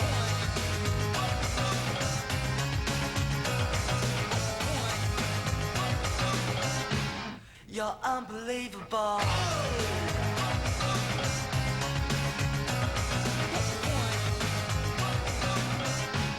You're unbelievable. A thank you message from Major League Baseball. A look back at Game 5 of the '56 World Series. Larson is ready, gets the sign. Here strikes ball 1. Here comes the pitch. Strike 3. Another hitter, a perfect game for Don Larson. Don Larson with a strikeout of Dale Mitchell for the final out in the only perfect game in World Series history. He needed only 97 pitches to do it, and the Yankees wound up winning that series in 7. John Olerud is the hitter. Facing Curt Schilling. 1-1 the count. Of course, the irony of that was that in Game 2 of the '56 World Series, Don Larsen was the losing pitcher. That was one of the 2 World Series games in which the team overcame a 5-run deficit to win, prior to the Blue Jays doing it last night. Game 2 of the '56 World Series. Larsen was the losing pitcher, blew a 6-run lead, 6-0. Olerud, high fly down the right field line and deep. Eisenreich in the deep corner makes the catch. With his back up against the fence just in front of the .330 mark.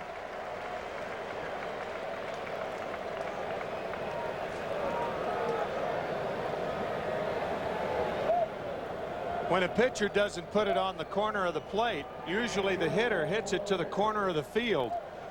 And Olerud just missing a home run off Curt Schilling.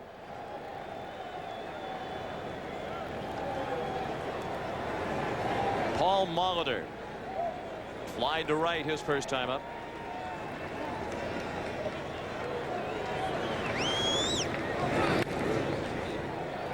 Duncan bobbled it and threw it away.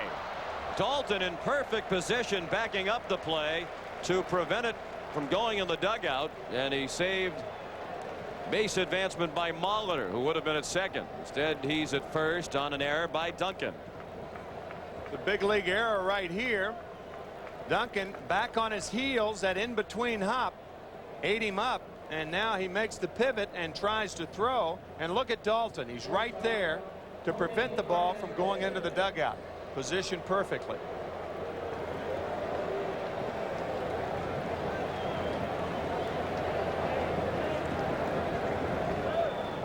That's Duncan's first error of the World Series. Each team has made an error tonight. And the tying run is at the plate. Tony Fernandez, the batter. We're in the 5th. The Phillies lead 2-0. Fernandez struck out his first time up. He has already set a World Series record for runs batted in by a shortstop with 9. The record for runs batted in a World Series, Bobby Richardson with 12 RBIs in the 1960 World Series. The Yankees losing to Pittsburgh in 7. Famous Bill Mazeroski home run over the head of Yogi Berra off Ralph Terry to win it. Line to left, well hit. Thompson backing up to make the catch. And Molitor went most of the way to second.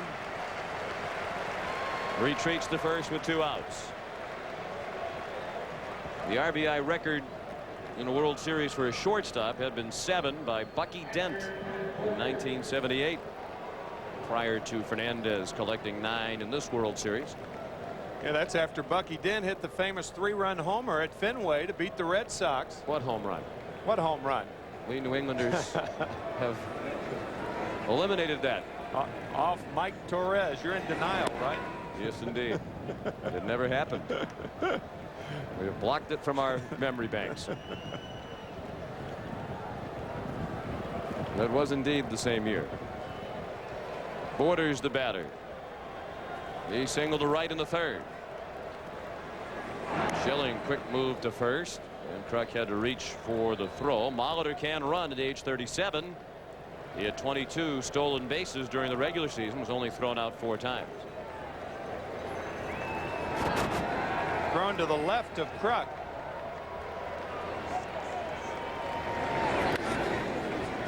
Slicing out a play and right.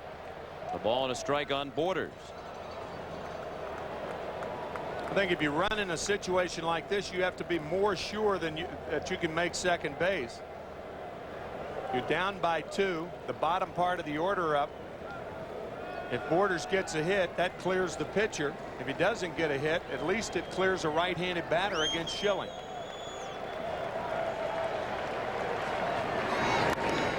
In the air in left center, Dykstra going back and waving off Thompson. On the warning track, he makes the catch. A couple of deep fly balls for outs for the Blue Jays in the 5th. Halfway through the ball game, Philadelphia 2, Toronto nothing. Someone very special is on that train. That's why you're driving a Buick LeSabre. You love its powerful V6 engine, anti-lock brakes, and steel safety cage body unit. But you bought LeSabre for the dual airbags, one for you and one for that very special person who sits next to you. LeSabre from Buick, the new symbol for quality in America. When you're the world's largest hotel and entertainment complex, the MGM Grand, you need plenty of wide-open spaces. So it's only fitting that a city of pyramids, palaces, and castles would be the new home of our 5,000-room kingdom, complete with a magical Emerald City, a 15,000-seat event center, even a 33-acre theme park. Las Vegas, where the lion will reign supreme. Try to take it.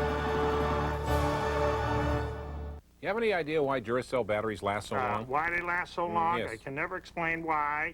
I'm not sort of an engineer, but it's all we carry.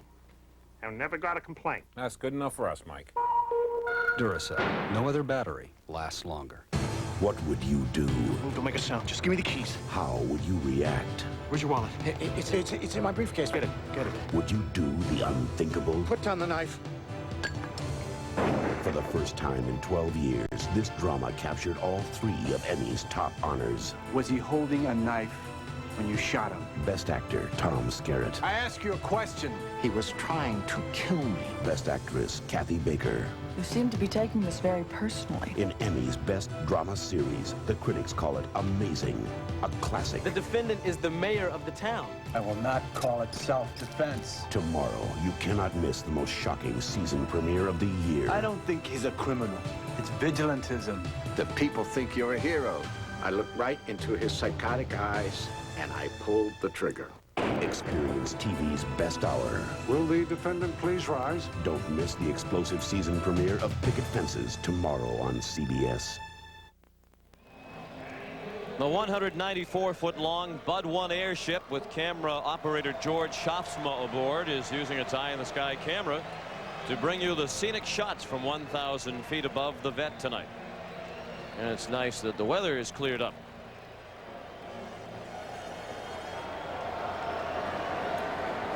John Kruk, the batter. He bounced to second but drove in a run in the first. He brought Dykstra in from third, and he singled to center off Guzman in the third. Guzman has only given up 4 hits. It trails 2-0, one of the runs unearned. Bottom of the 5th, first pitch, a ball low. Kruk had a chance in this postseason to play against his former minor league roommate Ozzie Guillen. Now with the White Sox in the World Series, had Chicago defeated Toronto in the ALCS. Kruk and Guillen would have been reunited. They roomed together for 3 years in the minors in the San Diego organization. Of course, Guillen spoke very little English when he came. Signed as a 16-year-old, as a matter of fact. Ozzie says John Kruk taught him how to speak English and how to drink beer. But Ozzie said that John Kruk was also wonderful in taking Guillen and his wife under his wing, helped them find an apartment. They went on road trips. Kruk would give his television set to Guillen's wife so she could watch it.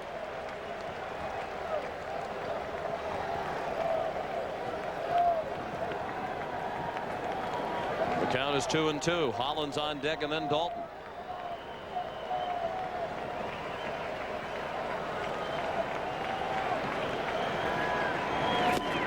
Big swing and a miss for strike 3 in the first out of the 5th inning. In game 1, it was Roberto Alomar's defense that propelled Toronto to victory. Jim Eisenreich had a big 3-run homer in game 2 to cap a 5-run third that propelled Philadelphia to a 6-4 win. Then it was the 10-run uprising for Toronto in game 3. Paul Molitor keyed the attack. And last night was indeed one for the record books. 15-14 Toronto. Highest scoring game and longest game in World Series history. And the Blue Jays lead 3-1. as they play game 5. Halfway through, the Phillies lead 2-0. Trying to keep the series alive and send it back to Toronto for game 6 and 7 if necessary. Hollins to right. Carter the catch, 2 outs. Hollins now 1 for 3. The last time the Phillies scored 14 runs and lost a game was back on August 3rd, 1969, and then they did it on consecutive days. How weird is that? They lost 16-15 to Pittsburgh, and then the next day they lost 19-15 to the Cubs. Matter of fact, the highest scoring game in history involved the Phillies. The Cubs and the Phillies scored 49 runs back in 1922. The game 26-23. In favor of the Cubs. Darren Dalton doubled and scored in the second, popped to second in the third.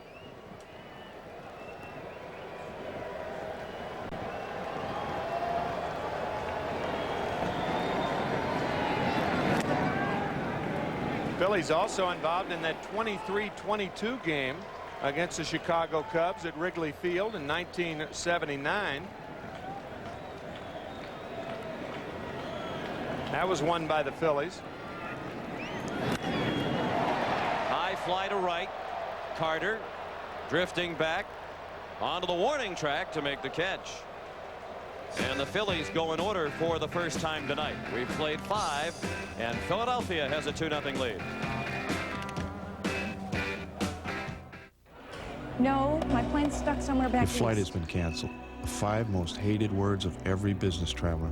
On a day like this, I know it's not the airline's fault.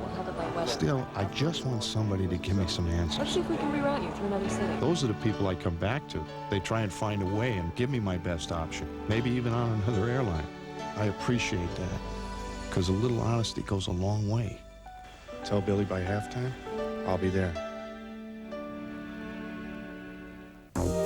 You've waited for a Buick. You've waited for Buick quality at a low sticker price. You've waited for a car with Buick's reputation for safety. It seems you've waited for a century. Buick Century. With standard driver airbag, anti-lock brakes, power locks and windows, and more.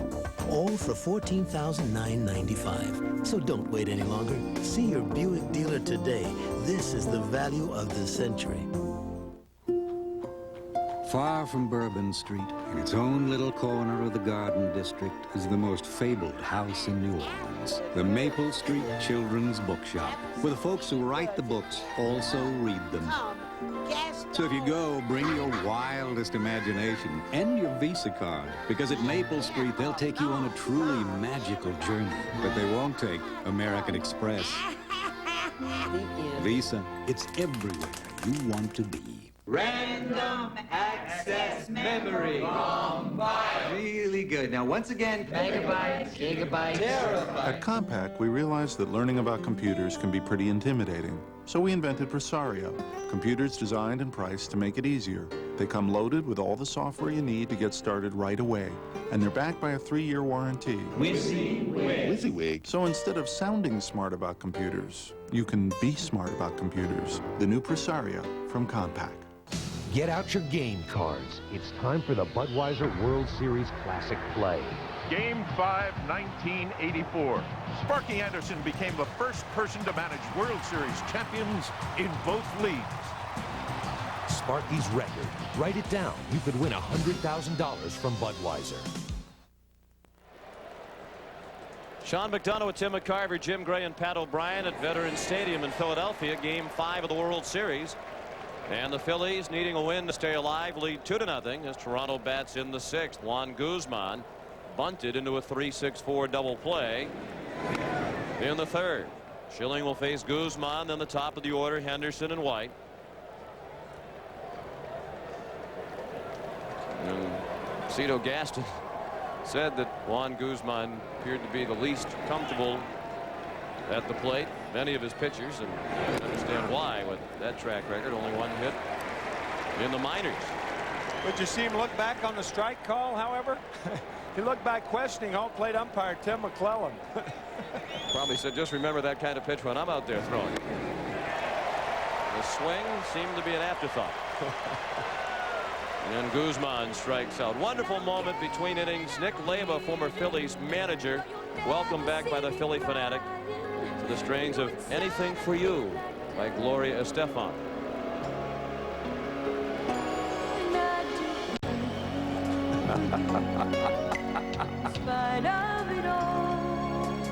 Well, that was Joe Carter, who was a huge Philly fanatic fan. That has him in plenty of company. That's a majority opinion of anybody who's ever seen the Fanatic. And a nice touch by Nick Leyva as well. Nick Leyva told a great story about, a touching story about the day he was fired by the Phillies early in his 3rd year as Philadelphia manager. He said he got the news and went to his son Casey's school so that Casey wouldn't hear it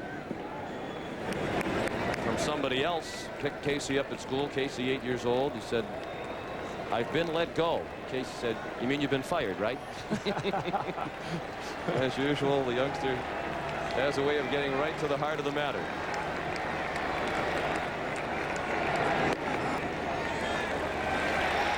One on Henderson. Leyva still lives in the Philadelphia area. As a matter of fact, one of his golfing buddies in the wintertime, Lenny Dykstra, the Phillies. Leyva was one of the first to call and congratulate General Manager Lee Thomas of the Phillies when Philadelphia clinched the National League East this year. Lee Thomas, of course, was the man to let Leyva go. Henderson complains about this pitch. That ball's a strike. 2-2 on Ricky. Pulled foul past Nick Leyva. Curt Schilling pitched a shutout against the Dodgers back in April. And after the game, Don Drysdale sought him out, tell him how much he admired the way he pitched aggressively, just as Drysdale did during his playing days. Schilling had some rough outings just before the All-Star break. He went 0-5 prior to the break, cost him a trip to the All-Star game in Baltimore. And he spent a lot of time during the break thinking about Don Drysdale, who died tragically on July 2nd. The 3-2 to Henderson is fought off on a West Coast trip after the All-Star break. Schilling talked to Johnny Padres, the Phillies pitching coach, one-time teammate of Drysdale, who talked for a long time with story after story about the way Drysdale pitched. Schilling returned home. He put a poster of Don Drysdale up in his locker, and he lost only one game the rest of the regular season.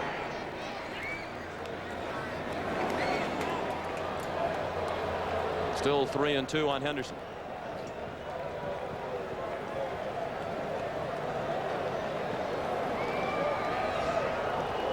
What a wonderful man to emulate. Don Drysdale. If I were a right-handed pitcher, I would want his poster up in my locker too. The winder. You want to be the kind of pitcher he was and the kind of man that he was. Ball 4, up and away. So Henderson is aboard. It's only the second walk thrown by Schilling. The first since the first inning when he walked Alomar with 2 outs. Schilling has done a terrific job shutting down this record-setting Toronto attack through the first 4 games. The Jays had scored 37 runs in 35 innings. Tonight, Schilling has shut them out through 5 1/3. Henderson has 1 stolen base in the World Series. He's been thrown out once. Devon White, the tying run at the plate. He took a fastball for strike 1.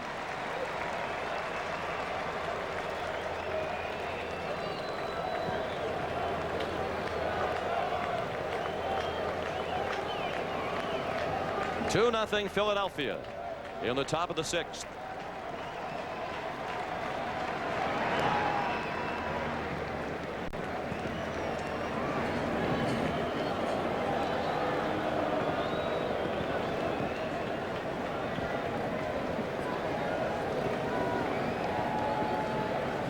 And a loose ball came onto the field out near second base.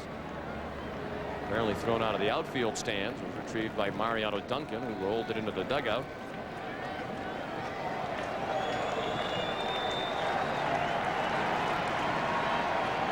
Very short lead by Henderson, and a nasty pitch by Schilling. Outside part of the plate, around the knees, 0-2 on Devon White.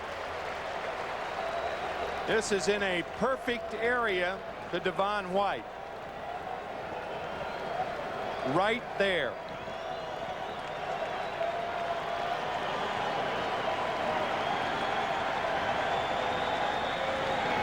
In the dirt and blocked by Dalton. Keeping Henderson at first. I don't think Darren realized he had the ball. A fine play by Dalton. Watch him turn the glove over and smother the ball. I think he thought he was going to drop it, but the ball kind of rolled back in his glove.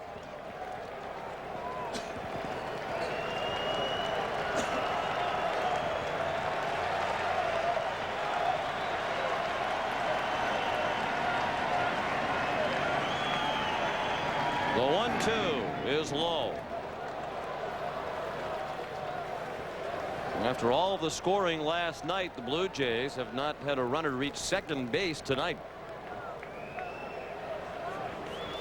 Last pitch that was low to White, clocked at 93 miles per hour.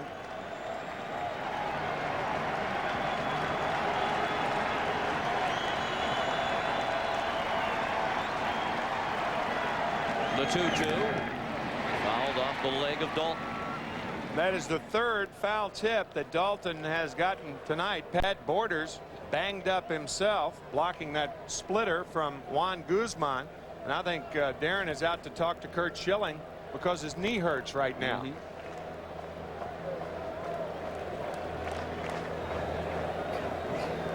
If games 6 and 7 are necessary, they'd be played at Sky Dome in Toronto. First pitch Saturday for game 6 would be 8:12. And on Sunday, it would be 8:29. You mentioned Jim Fregosi might have a change in his pitching plans. If Terry Mulholland is used in relief tonight, then Danny Jackson would be moved up to start game 6 if game 6 is necessary, and Mulholland would start game 7 if that ball game is necessary.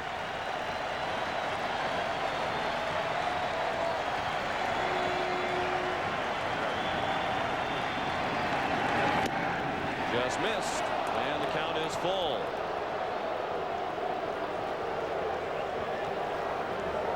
Saw the 0-1 pitch catch the corner. This just misses the corner.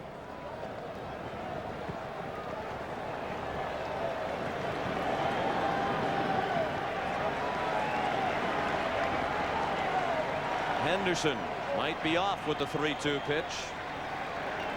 He is not, and White took ball 4. Dalton wanted an appeal. So far they haven't gone down to Paul Runge. Now they checked with him and he says no swing. Well, after walking only 1 through the first 5 innings, Schilling has walked the speedsters Henderson and White back to back. The tying run at first and the go-ahead run coming to the plate in the person of Roberto Alomar. And that has the crowd at Sky Dome wild with anticipation of what might be here in the 6th inning for the Blue Jays.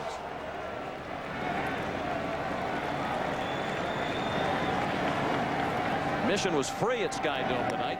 They did ask for a charitable donation from those who went to the ballpark to watch the game on the Jumbotron in center field.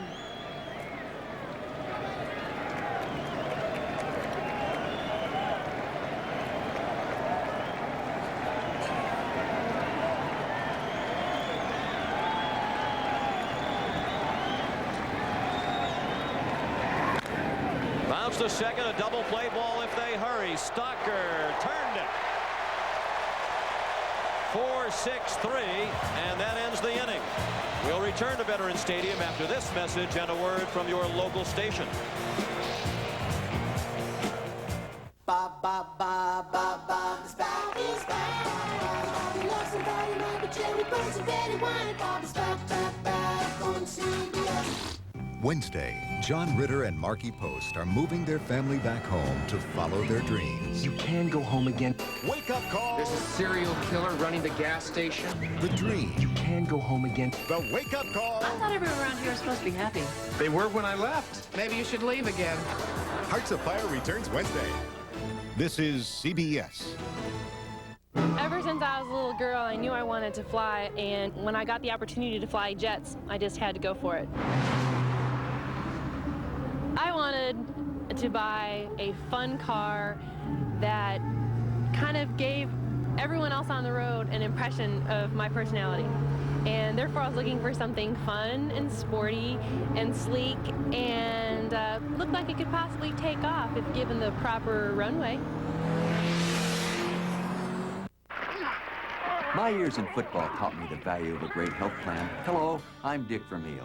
Everyday life has its bumps and bruises, too. And that's why Independence Blue Cross and Pennsylvania Blue Shield have added the new personal choice to our game plan. There's no need to enroll with a primary care physician, and you don't need a referral to see a specialist.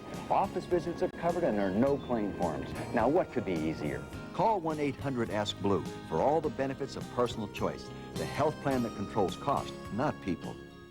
Every time Mercedes-Benz introduces a new car, other car companies rush to follow. And when Mercedes-Benz introduces a whole class of new cars, others scramble to catch up. Now Mercedes-Benz is introducing the new E-Class, featuring the powerful E420 V8. Other car companies may find this one even harder to follow. The Phillies hanging tough. Team coverage tonight on the Channel 10 News. Welcome back to Veterans Stadium in Philadelphia. I'm Jim Gray. The Phillies lead 2-0. I'm joined by Tony La Russa, who won the 1989 World Series with the Oakland A's and is the current manager.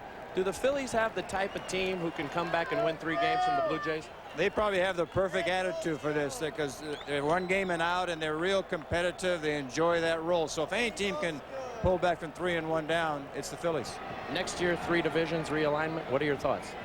Well, I don't mind next year playoffs, but I hate the thought of baseball letting in a second-place team to October. You know, we've always said you got to win, you got to finish first in whatever your league or division to get to the postseason. I hate to see us change that. Tony, thanks for joining us. Good luck next year with the A's. Let's go back upstairs to Sean and Tim. And an interesting part of realignment next year is that the Phillies undoubtedly will not be the preseason favorites to win their division. They'll be in the East, but Atlanta joins the East, and you'd have to think with the wagon they have coming back that Atlanta will be favored. So do the Montreal Expos join the Eastern Division of the National League, and those fine young players that the Expos have challenged the Phillies for the division title this year but fell short. Juan Guzman got Eisenreich to start the inning on a line drive to left. That's a line drive to right, handled by Carter. Milt Thompson is out number 2 in the 6th. And Guzman has retired 6 in a row. He hasn't allowed a hit since the 3rd. We're in the 6th, and the Phillies lead 2-0. They've out hit the Blue Jays 4-2. The first 4 games, the highest scoring in World Series history. Game 5 has been a pitcher's duel between Guzman and Schilling. Devin Stocker working on a perfect night. He tried to punt and fouled it off. He ripped a double down the first base line to drive in a run in the 2nd. He walked in the 4th.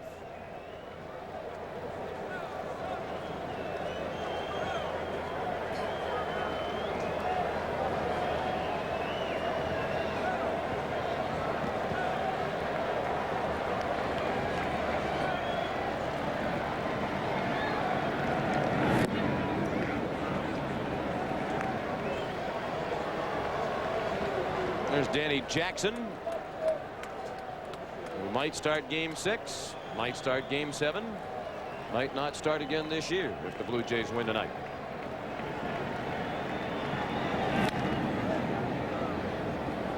If Curt Schilling can pitch a complete game, it's 2 for the price of 1. He allows Mulholland to start game 6 and Jackson to start game 7.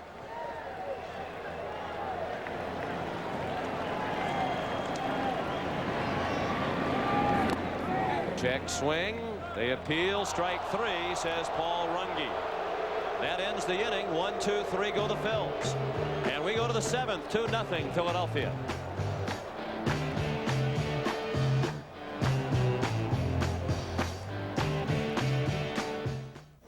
When most manufacturers develop a new truck, they start with a model.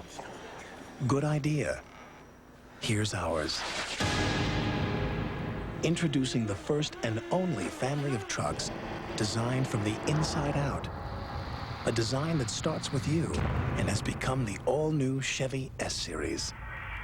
Everything else is history.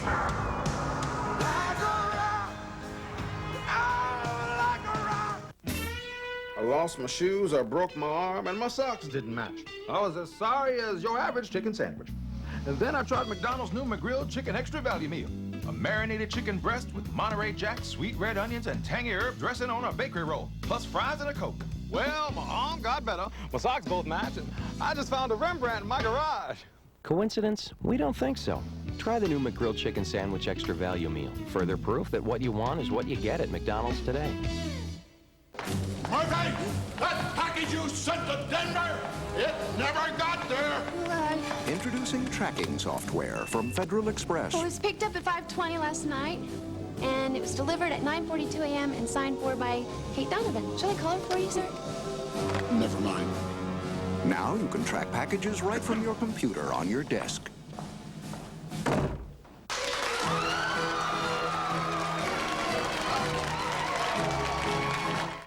I'm here to play football for the Irish. Siskel and Ebert give Rudy 2 thumbs up. More magic than Field of Dreams, one of the most inspiring films of our time.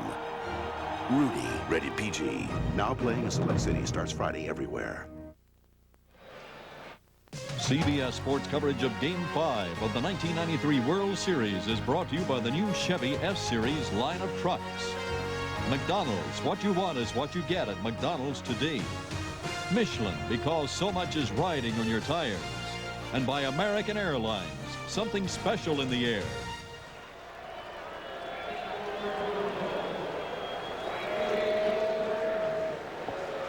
A look at Philadelphia, the 4th largest population center in the United States. Veterans Stadium in South Philly. That's the Spectrum on the left of your screen, the home of the Flyers and the 76ers. Here at the Vet, the 7th inning rolls around. Curt Schilling working on a 2-hit shutout through 6. He is performing extraordinarily well under incredible pressure again in the postseason.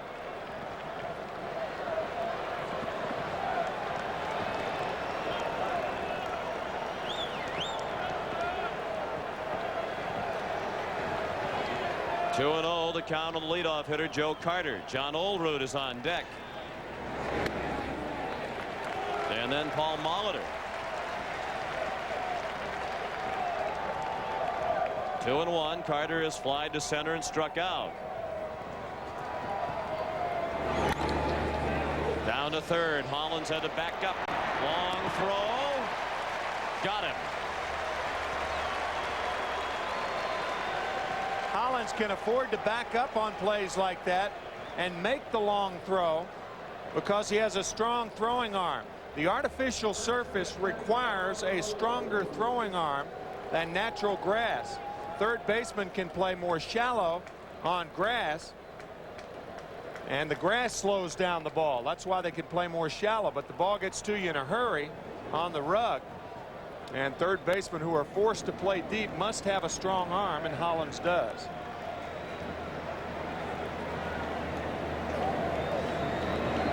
Now John Olerud. Some of you might have been wondering during the postseason why John Olerud wears a batting helmet when he's in the field. That goes back to January 11th of 1989, a day that John's dad, John Olerud Sr., who's a dermatologist, describes as the scariest day of his life. John Olerud had a seizure that day. His dad flew out to Washington State to accompany John Jr. to the hospital. John's dad thought he was going to die.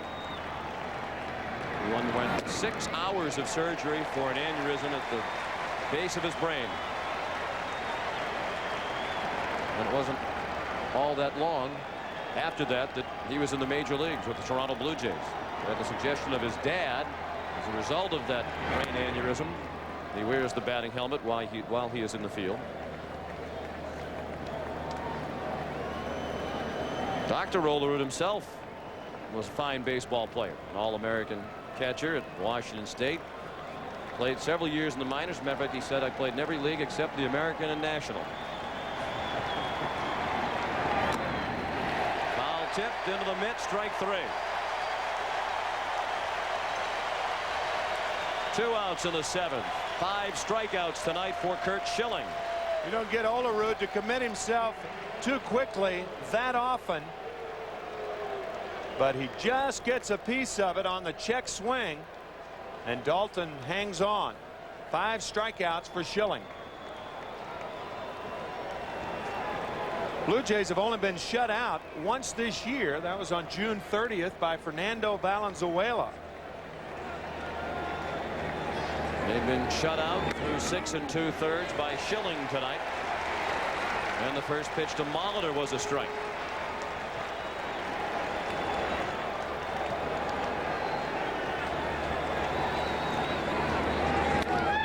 Chopped down the line, foul, and it's quickly 0-2 on Molitor, who is 0 for 2 tonight. Stirring in the Jays bullpen, and Danny Cox begins warming up.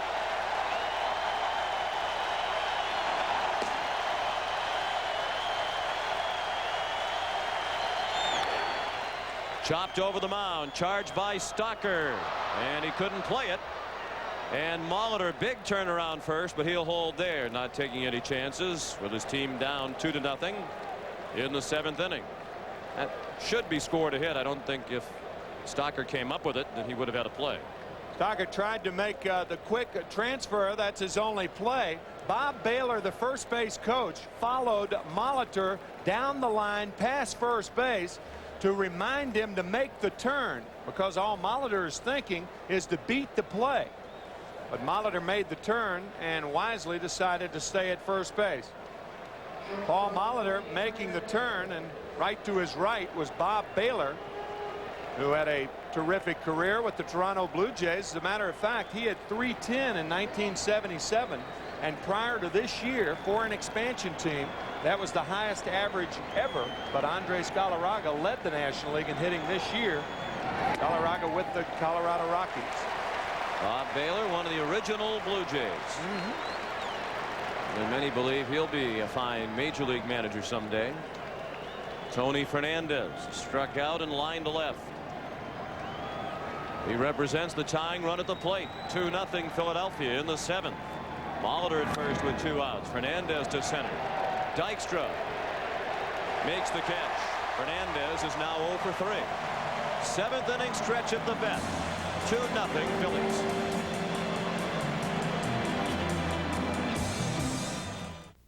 Rangers, Cherokees, Broncos, Explorers, Pathfinders, Blazers. Any pickup or 4x4, on road or off. Introducing the tough new LTX Light Truck Series from Michelin. Yeah, this is nice. Like the seats. Lots of room, that's good. Whoa, lots of room back there, too. Ride's smooth. Real smooth. Ah, they must have fixed this road. Chevy, the most dependable, longest-lasting trucks on the road. Even when it's just barely a road at all.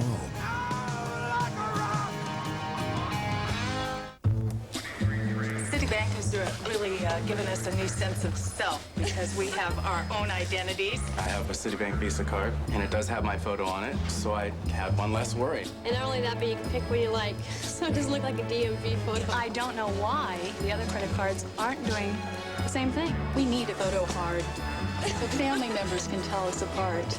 Introducing the first credit card with your photo and signature on front from not just Visa, Citibank Visa.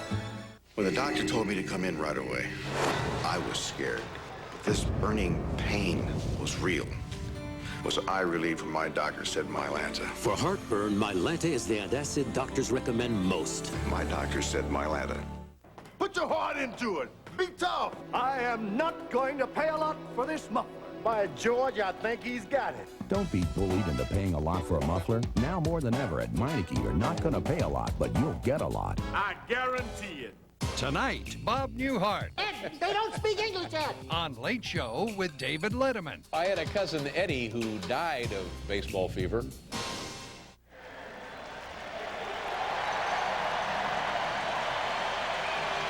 Welcome back to Philadelphia, where the Phillies lead 2-0. As we go to the bottom of the 7th, Curt Schilling, the leadoff, against Juan Guzman, who pours over strike one. Schilling struck out and sacrificed. While we have a moment, we want to send along best wishes to two of the nicest people involved in the game of baseball. Curt Schilling with a base hit. He had only 11 hits during the regular season. He starts the 7th with an opposite field single.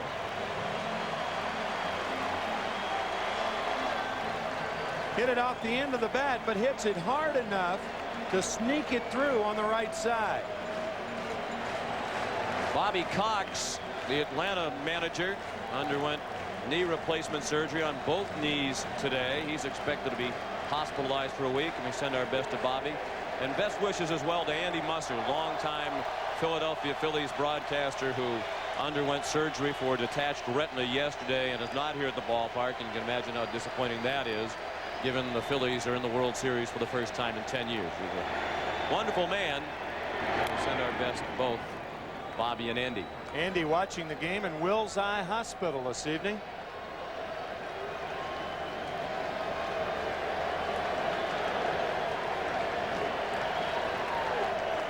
Lenny Dykstra, the batter.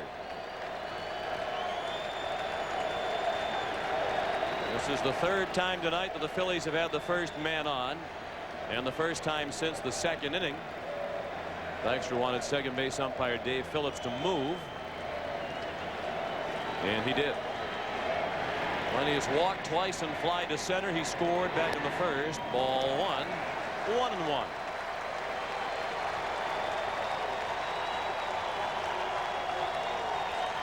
Well, there's already a Mr. October, so somebody's going to have to come up with a similar nickname for Lenny Dykstra. Phenomenal postseason success in his career.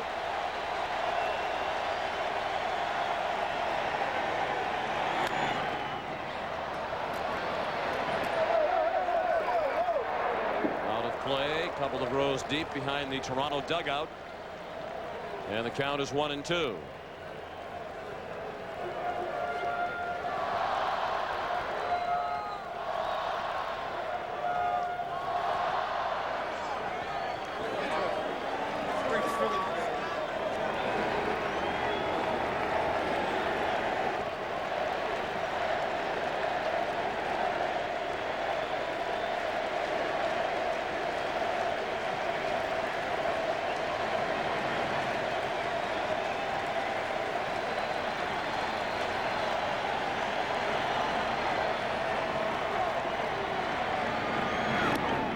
Just missed. A little bit blown away.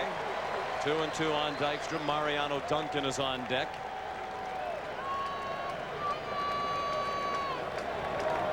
The hit by Schilling, just the 5th given up by Guzman. He's pitched very well. He had retired 7 in a row before the leadoff single by Schilling. One of the 2 runs scored by Philadelphia is unearned. And a good change of speeds that had Dykstra nodding his head as he struck out for the first out of the inning. Speaking of strikeouts, that's what Mariano Duncan did his last at bat with the bases loaded and 2 outs. We'll take you through that trip. Slider away, a slider farther away that was fouled off, a high slider misses, and then the finishing touch to Duncan. So slider, slider, slider, slider, and we'll see if Guzman continues that pattern. That strikeout ended the 4th inning when the Phillies had loaded the bases on 3 walks by Guzman, who hasn't thrown a walk since. Schilling at first, 1 out. Home half of the 7th. The Phillies lead 2-0. The Blue Jays lead the World Series 3 games to 1.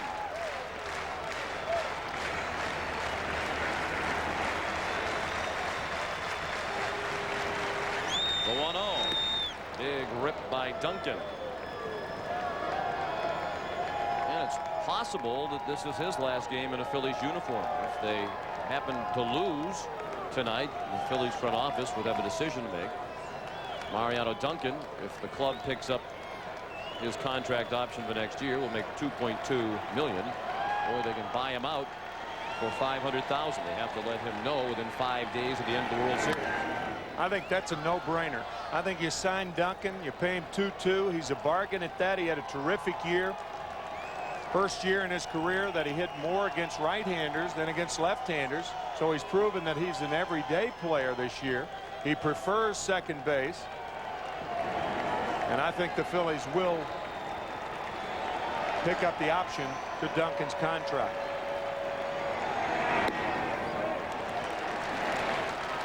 $2.2 million bargain. Well, he did platoon most of the year at second base with Mickey Morandini. Of course, he played a lot of shortstop, too.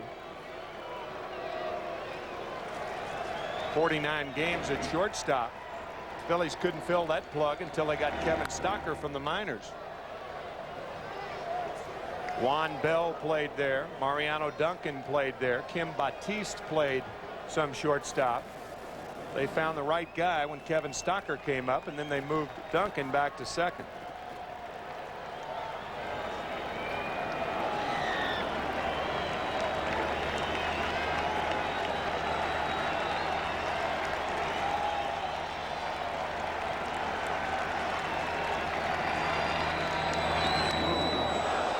Duncan hits the deck on the high fastball, clocked at 90 miles per hour.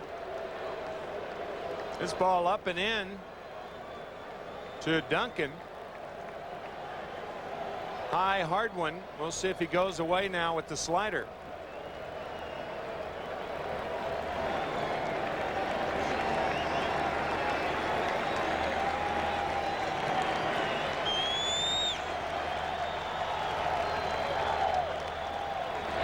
He does, and it's bounced up the middle. Fernandez steps on the bag. Double play. On to the 8th at Veterans Stadium in Philadelphia. The Phillies 2 and the Blue Jays nothing.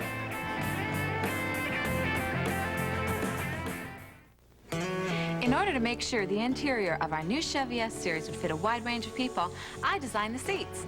And I designed the interior to give it more room than it's ever had before. And both of us are very comfortable with that arrangement. The 94 Chevy S Series. So new from the inside out. Everything else is history.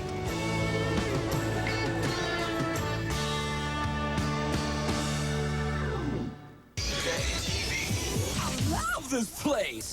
It's the new Burger King Everyday Value Menu with big Flame World burgers for only 99 cents. I can't do it myself for 99 cents. Your favorite Burger King foods at new, lower everyday prices, like the Croissant Combo served hot and fresh for $1.99. Check your Burger King Everyday Value Menu and be sure to try the delicious Flame World Whopper Combo for $2.99.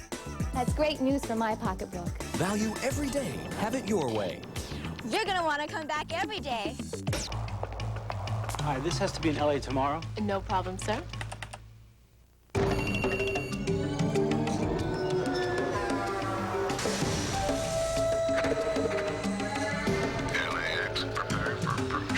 With express mail from the Postal Service, you're never left in the dark. Yes, your package is in LA and will be delivered. Morning. From just $9.95, we track, we trace, we deliver for you. Jell-O gelatin's just 12 cents a serving. That's 4 cents for the giggles, 4 cents for the improved motor skills, and 4 cents for creativity. I know Jell-O. Whatever your budget, there's always room for Jell-O. New garage door opener, huh? What kind of batteries you got in here? Duracell. That's what I use in everything. Really? No kidding. Hey, any idea why Duracell batteries last so long? I don't know why they even work, but I know they're good. Duracell. No other battery lasts longer. Yeah, but why? This game summary is sponsored by Priority Mail. The Phillies scored single runs in the first 2 innings. An unearned run in the first. Lenny Dykstra started the inning with a walk, stole second. Borders throw to second, went into center field. Dykstra took third and scored on a ground out by Kruk. Then 2 doubles by Dalton and Stocker led to a run in the second. Meanwhile, Curt Schilling has shut out the Blue Jays on 3 hits through 7.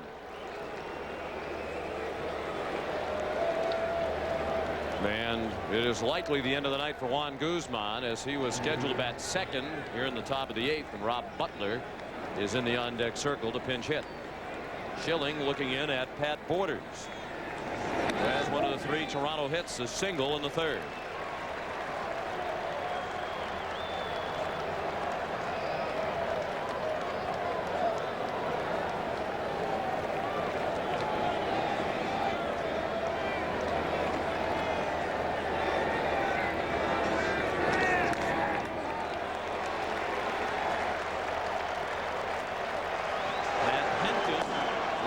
Game 7 starting pitcher is warming up for Toronto. Dave Stewart would start game 6 if necessary.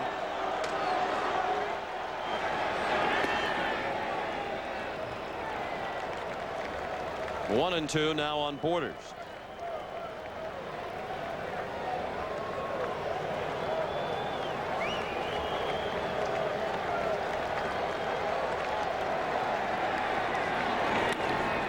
Base hit, and the Blue Jays will bring the tying run to the plate with nobody out in the 8th inning. Borders is 2 for 3, and they cheer at Skydome as Willie Cagnate comes on as a pinch runner for Borders. And Rob Butler steps up to pinch hit. There's Cagnate. Not only are they cheering at Skydome, they're cheering in Vancouver tonight also. I got a phone call about 20 minutes before the game from a fella who said that 200 buses are leaving tonight after the game, whether the Blue Jays win or lose, and they are making the trek cross country to Toronto. 200 buses, a big blue caravan, they're calling it. A lot of folks. 200 buses. Rob Butler, who appeared as a pinch hitter last night with a swing and a miss for strike 1. He became the first native Canadian to appear in a World Series game since Reggie Cleveland back in 1975 when he pitched for the Red Sox.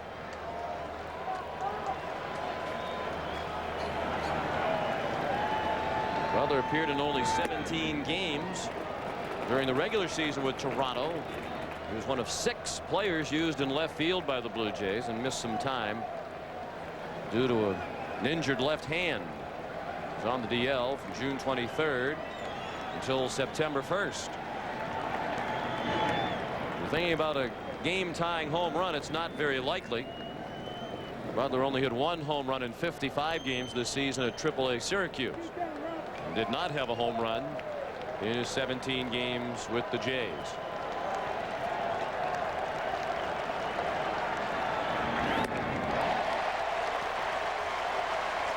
A ball and 2 strikes on Butler.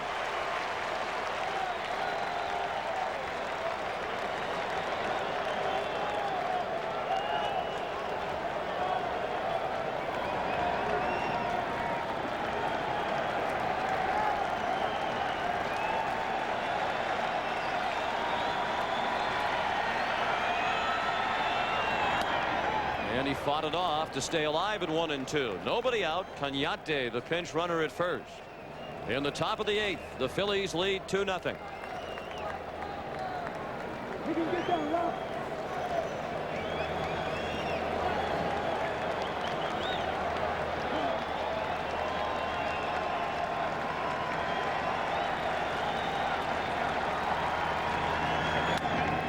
Popped up. It will be close. Hollins to the rail, and it's 2 or 3 rows deep. Sometimes you can tell how a batter holds the bat, how to pitch him. The one thing that Schilling doesn't want to do with a hitter like Butler is throw off-speed pitches to him, overpower him. You try to overpower the smaller guys, especially when you're 6'3", 215, and still throwing in the upper 80s. Butler just trying to make contact right here with the count 1-2. He reached on a fielder's choice and scored last night. It is only at bat, and there's a base hit. Cañate streaking toward third, and he'll get there as the throw is cut off. And the Toronto Blue Jays have the tying run at first base with nobody out in the 8th inning.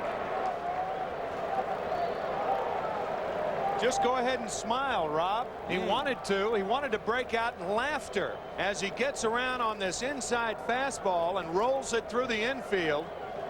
Cañate, good base running, going to third on this ball. Eisenreich's throw is cut off, and the Blue Jays with a threat here in the 8th inning. And remember, it was the 8th inning of last night's game when Toronto, trailing 14-9, scored 6 times to win it 15-14. So they're hoping for another crazy 8th. No action in the bullpen.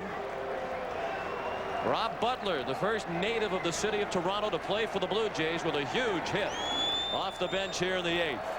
And now Ricky Henderson, 0 for 2 with a walk his last time up. Ricky says since he went to the lotion given to him by Betty, and that's all that he knew her as, Betty from the Sky Dome Hotel, his hand has felt better, his right hand.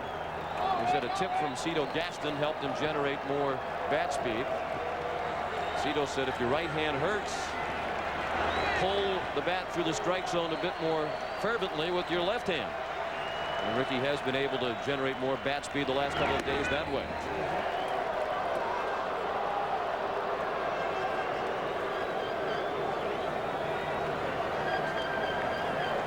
That's the thing you got to love about Pat Borders. He's out of the game, still has his shin guards on. The pinch ran for him. He went back, turned his cap around, put his shin guards back on. Well, there might be a very physical celebration in the Blue Jay dugout if Henderson gets a hit. Schilling might be tiring. He's down in the mid-80s now on our gun down below. That pitch was 86. Earlier he was in the low to mid-90s. And still no action in the Philadelphia bullpen. Schilling has thrown 118 pitches.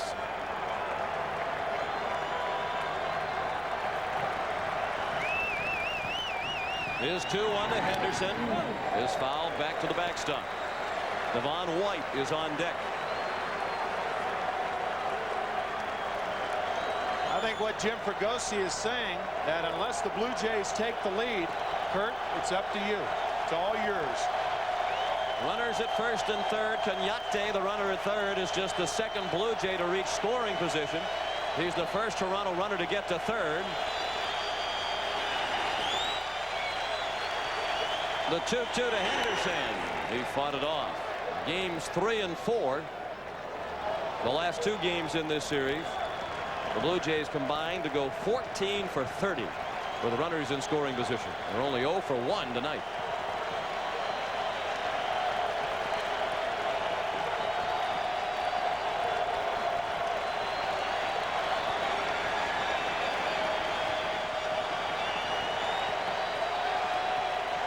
Another 2-2.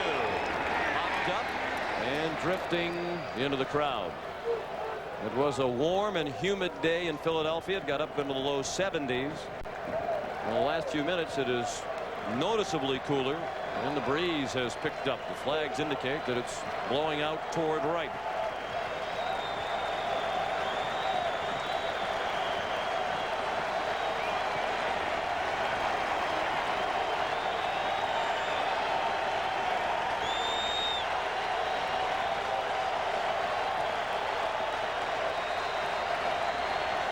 Another 2-2. Off the glove of Schilling. He'll try the plate. Cañate in the rundown. Dalton. Now Hollins applies the tag. Cañate is out, and Butler did not move to third. So it's first and second for Toronto, and now one out in the 8th inning. Well, you're not going to find a rookie as aggressive as an older player. Butler's going to be a safety first base runner, and really Dalton gives him no chance. The play off the glove of Schilling, the throw to Dalton, and watch how Dalton runs Cañate back to third. That's what catchers are trained to do. That freezes Butler at second base. Hollins runs him down, and he gets to him quickly and prevents Butler from coming over to third base. Nice play by Schilling.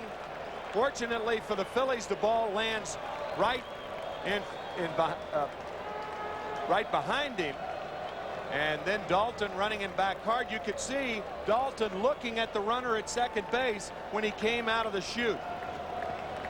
Unusually executed by the Phillies, because you want to get him running back toward third, the base from which he came, instead of toward home.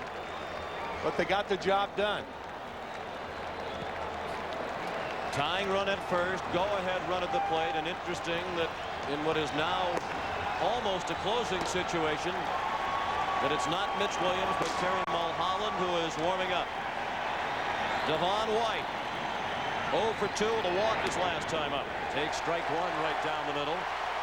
Coming into tonight's game, Lenny Dykstra and Devon White were the only players on these two teams who had hit safely in all 10 of their teams' games in this postseason. Dykstra does not have a hit tonight, nor does White.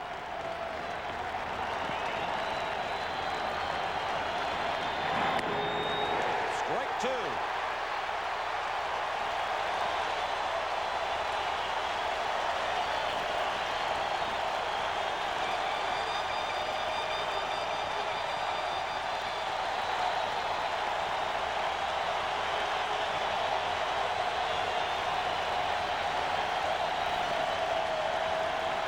Most of the fans are on their feet. The 0-2 pitch. And White fought it off. He had the game-winning triple to drive in the final 2 runs of the 6-run 8th inning last night. I can imagine that Jim Fregosi had a mental grimace when Schilling threw that 0-2 fastball in the strike zone. Schilling appeared to reach back for something on it. That one was 94. And that's dribbled foul down to Bob Baylor in the first base coach's box. Jim Fregosi telling us before the World Series started that pitchers get too anxious to get hitters out. What's the hurry, says Jim. If it's 0-2, you have 4 shots at him. Why throw a strike? Make him reach.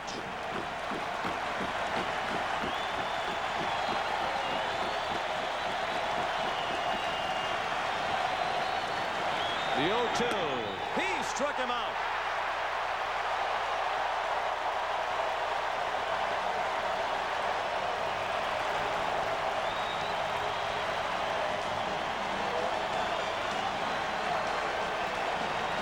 Looked like a slider off the plate. And White bites. And Schilling, who has shown tremendous grit and determination throughout the postseason, is trying to gut his way through the 8th inning. As the pitches pile up, first and second and 2 outs. Alomar looked at ball 1 low. Butler, the runner at second. Henderson at first. 2-0 Philadelphia in the 8th inning.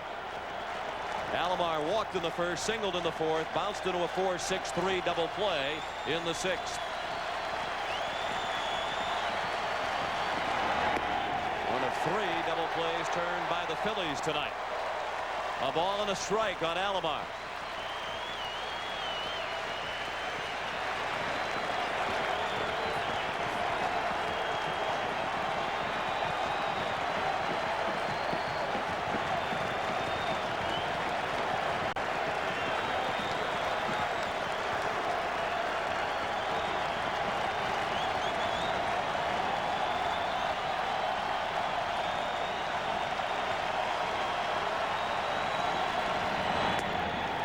Strike 2.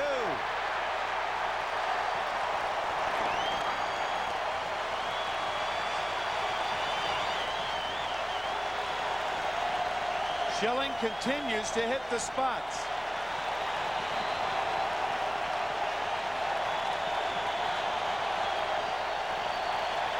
They had first and third and nobody out. Schilling 1 strike away from getting out of it.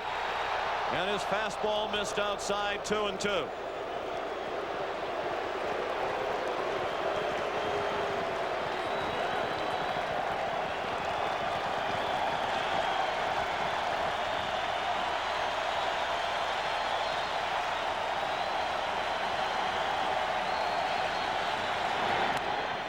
Out of play, still 2-2. Should Alomar reach, Joe Carter would bat next.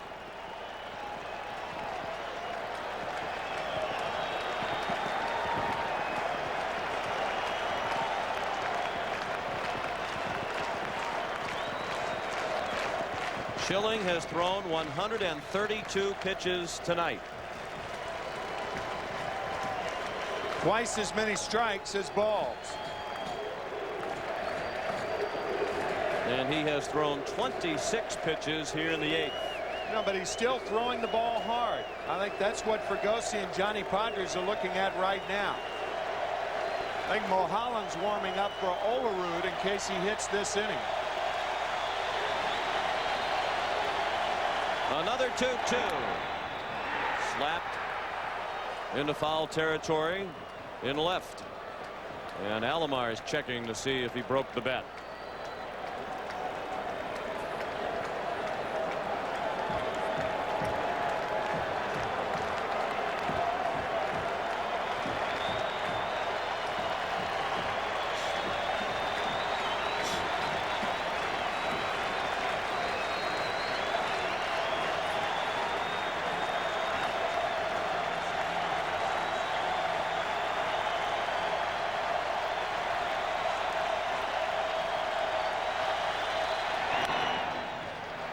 Out of play again.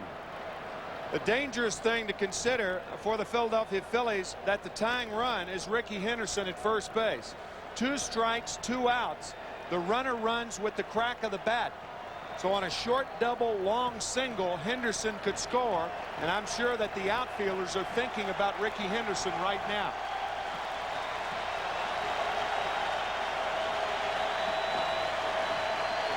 Another 2-2. And another foul ball in left.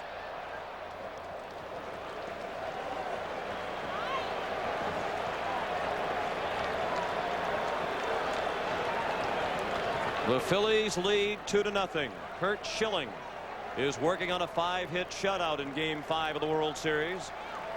We're in the 8th inning. The Blue Jays have 2 men on with 2 outs. The tying run at first. The go-ahead run at the plate. The next pitch will be the 30th of the 8th inning for Schilling. On the ground to second. Duncan throws him out. The Blue Jays leave 2 men on. They've stranded 6. We go to the bottom of the 8th. 2-0 Philadelphia.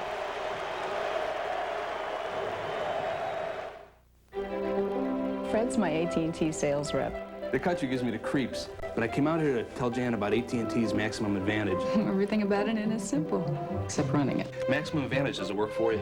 You're automatically enrolled. You get AT&T's best service at our lowest price guaranteed. We'll look at your calling patterns quarterly and make new recommendations. Jan, with our international fax and calling plans for our 800 service, you could be hosting the whole world that you're in. Hi. We're the Raskins. Ah, welcome. Fred really knows my business. I'm sure I could get him up here full time. Start saving $300 a month when you're 23, and you could retire a millionaire. Start at 30, and you might reach 600,000. At 40, about 200,000. Which is why you need Prudential's Financial Assessment Program. A personalized computer analysis of where you are, where you want to go, and how we can help. Because nobody plans to fail. They just fail to plan. Call Prudential Insurance now. Ever wonder why a hamburger costs $10 in Tokyo? Or why a cab to the airport there runs about $120? Or why their luxury cars seem so expensive, especially when compared to the Oldsmobile 88 Special Edition, which, even with air, automatic, cruise, tilt, anti-lock brakes, and dual airbags, costs just $19,995? It's your money. I don't say this to many people, But the job we do is the most important job I can think of. Okay, guys, listen up. I mean, there's no such thing as a B-plus mechanic on this airline. Let's do it. Let's go. Even the most junior mechanic can keep an airplane in this hangar if there's a hint of a problem. We might think a job like this would become routine, but every now and then, I just take a walk through the terminal. And right there, you see what's important.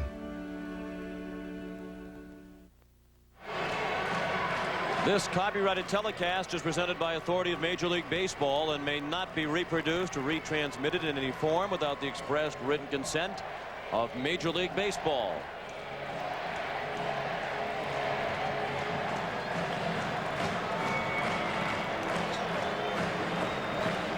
Curt Schilling has had a terrific postseason, and he never pitched under more pressure in a game than he is under tonight. He has shut out the Blue Jays through 8 on 136 pitches. 5 hits allowed by Schilling. He has struck out 6. He's walked 3. No Phillies pitcher has ever thrown a complete game shutout in postseason play. And the new pitcher for Toronto as we go to the bottom of the 8th is Danny Cox.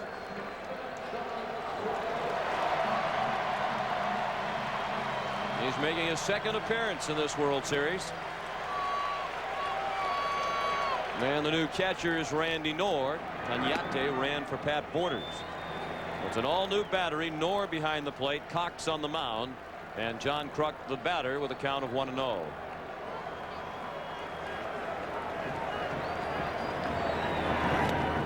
And a big swing and a miss. 1 for 3 is Kruk.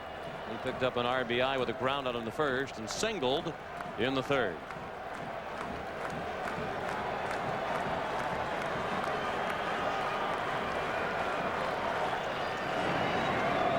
Cox pitched in game 3, the first game played here at the Vet. He pitched 2 innings and allowed 3 hits and a run. He walked 2 and struck out 2. He's a former Philly. 1-2 the count on Kruk.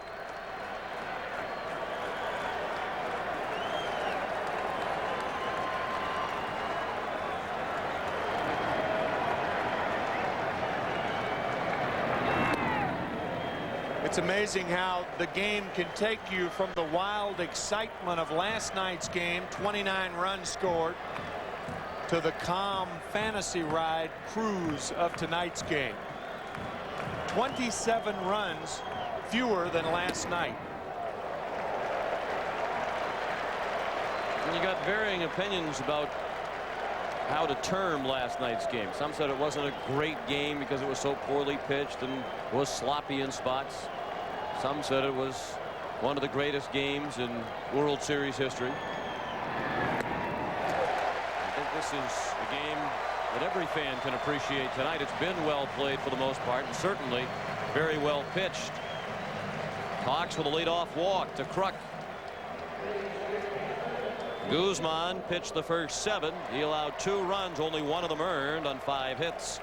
He walked 4. 1 of those was an intentional walk, and Guzman struck out 6, including Dave Hollins once. Hollins 1 for 3, a single to right in the third.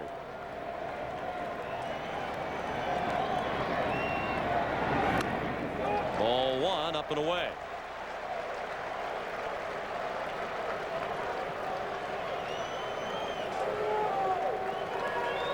The Phillies trying to build on a 2-0 lead in the 8th. Toronto has the middle third of its order coming up in the 9th. Joe Carter, John Olerud, and Paul Molitor.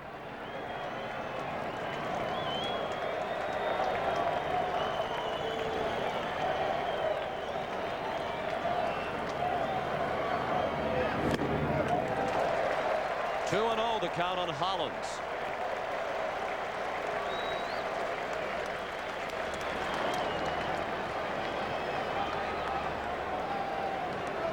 When pitchers are behind in the count, they're inclined to throw the fastball away from the hitter. When they're ahead in the count, that's when they jam them.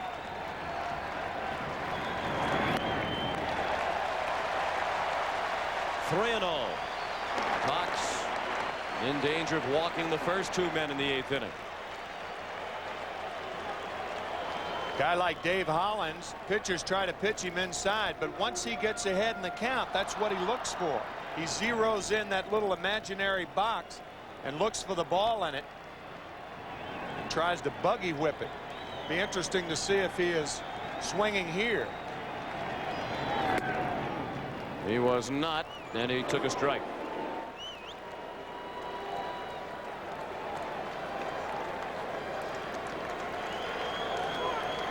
Three balls and 1 strike on Hollins. Darren Daulton is on deck. Cox, a 34-year-old veteran, to the plate with ball 4. It scoots by Knorr. Nearly went into the Philadelphia dugout. Kruk around second before putting the brakes on. And he's still hobbling. So that's back-to-back walks to open the 8th by Danny Cox. Ball gets away from Randy Knorr, but with John Kruk running, really no damage done to the Blue Jays. You could see Randy Knorr going after that ball the wrong way. Usually a ball in the dirt, a catcher tries to block with his body. You forget about catching it with your glove. But Kruk had to stop at second base as Galen Cisco is now out to talk to Danny Cox and Randy Knorr. Mark Eichhorn is warming up, and if you're thinking double play, Darren Daulton hit into only 2 double plays this year in 136 double play situations.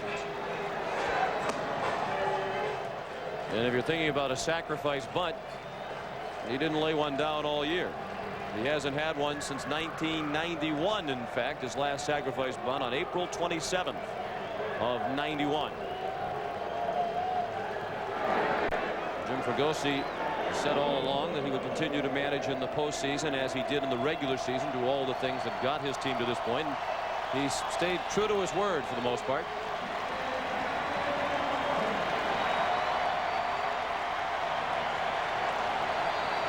One for 3 tonight is Darren Daulton. He doubled to left center and scored in the 2nd inning. That was the last run scored in this ball game. I think the only way that Jim would get away from that thinking is in a save situation. I think tonight he goes to Mulholland and not to Mitch Williams.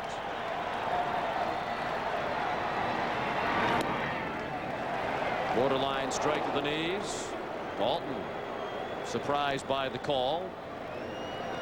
Sometimes, as we said, it's a late surprise when Tim McClellan is the home plate umpire because he waits till he comes up out of his stance before giving the call. You could see Darren asking Tim, wasn't too low, wasn't the ball low? 1-2 now. If you're wondering, the bullpen phones are working tonight. We have reason to believe it was the bullpen pitchers who broke the phones last night, didn't want to answer the call and come into that slugfest. Cito Gaston told us the walkie-talkies the teams were issued didn't work either. In a game where the phones were broken last night, there were a few guys dialing long distance. They were punching 8 on their bats. Cito appreciated that the umpires allowed him to send Eichhorn back to the bullpen, bring Castillo in. Eichhorn ran in as a result of the miscommunication. The bullpen phone wasn't working. And he also said that Jim Fregosi was a very good sport for not protesting. He understood the situation. It's Dr. Phil Marone, the Phillies team doctor, in the background.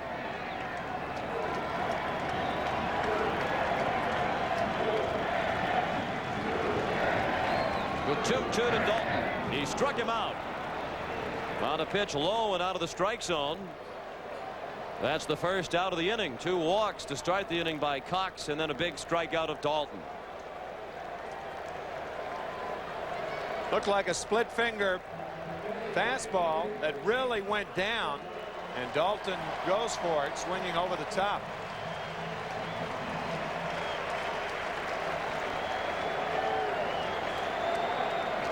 Jim Eisenreich 0 for 3 tonight. He lined to left his last time up.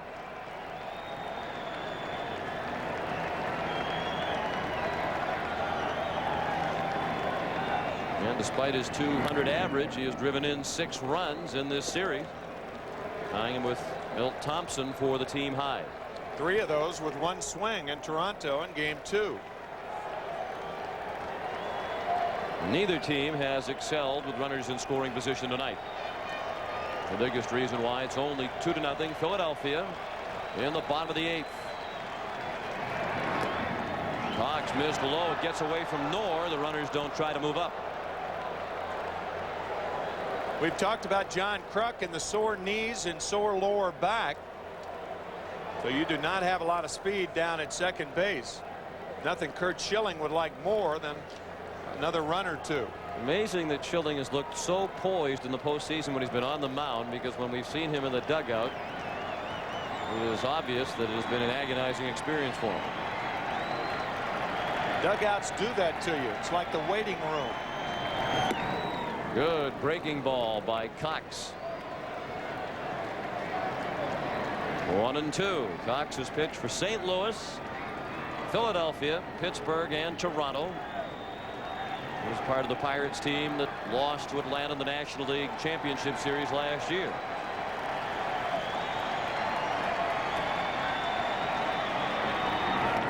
Eisenreich, that is strike 3. He can't run with first base occupied.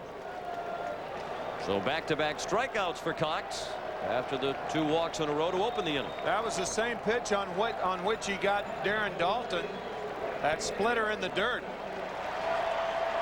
And Eisenreich commits. Nice play by Knorr to prevent the ball from getting by him.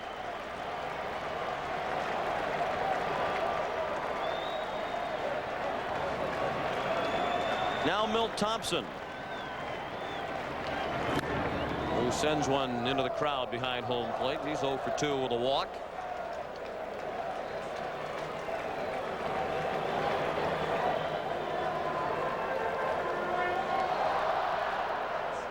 The runner at second is John Kruk. At first, Dave Hollins. 2 outs, 8th inning, 2-0 Phillies. 2 runs on 5 hits and 1 error for Philadelphia. No runs, 5 hits, and 1 error for Toronto. A ball and a strike.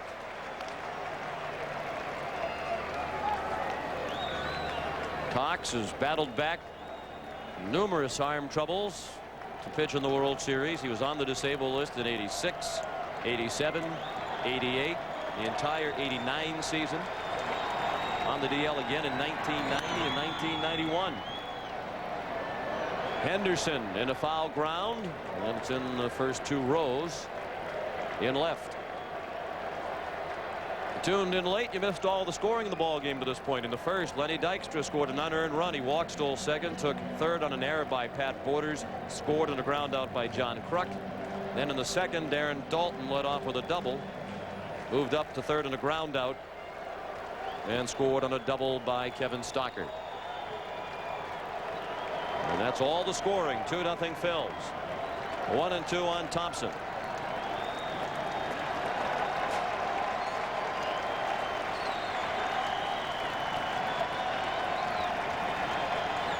Time called by Tim McClellan.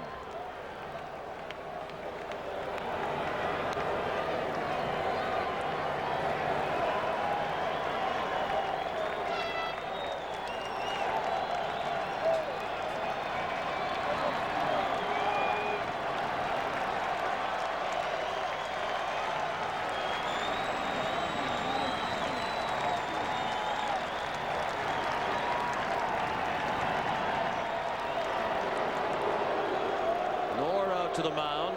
Cox kept looking back at John Kruk.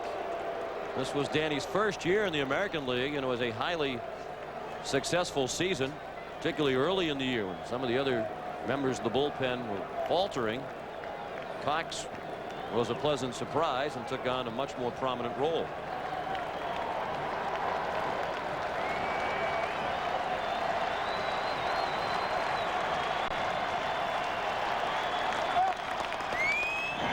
He struck him out. So after walking the first 2 men in the inning, Cox strikes out the side.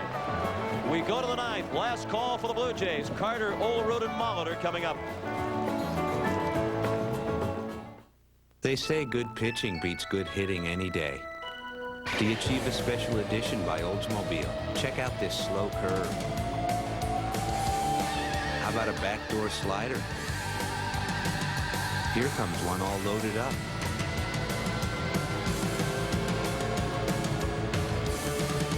Yeah, and here comes the money pitch. It's your call. When the doctor told me to come in right away, I was scared. This burning pain was real. Was eye relief from my doctor said Mylanta. For heartburn, Mylanta is the antacid doctors recommend most. My doctor said Mylanta. He's a cop from the 90s who just woke up in the 21st century. I've been dreaming about killing you for 40 years. She's his new partner. What I wouldn't give for some action. With all the right moves. I'm impressed. And all the wrong phrases. You take this job, you can shovel it.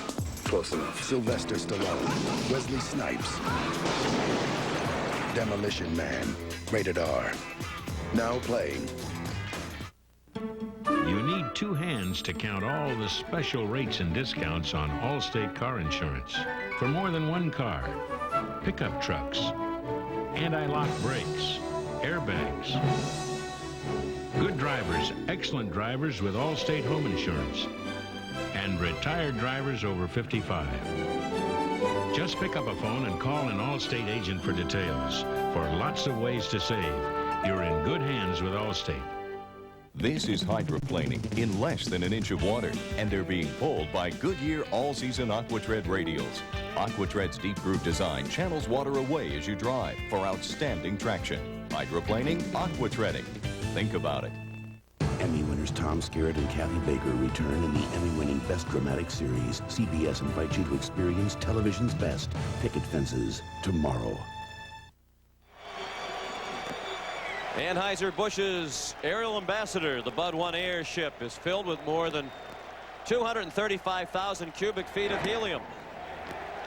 The Bud 1 is piloted by captains Mike Hansen and Russ Adams with help from crew chief Jay Harris. We appreciate their efforts tonight. First pitch of the ninth inning, a ball by Curt Schilling, and now ball 2 to Joe Carter. Kim Batiste has come in to replace Dave Hollins at third.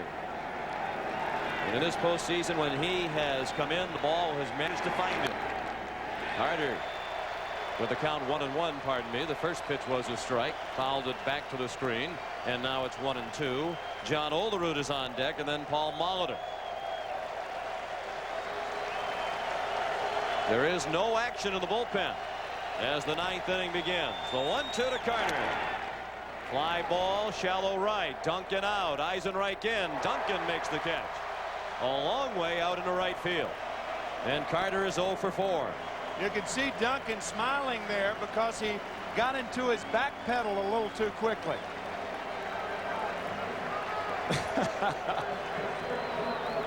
He thought he was backpedaling prematurely, and then he finally turned to his left and caught it rather easily. Now Olerud 0 for 3 tonight. He swung at the first pitch and sliced it off to the left. The Phillies lead 2-0.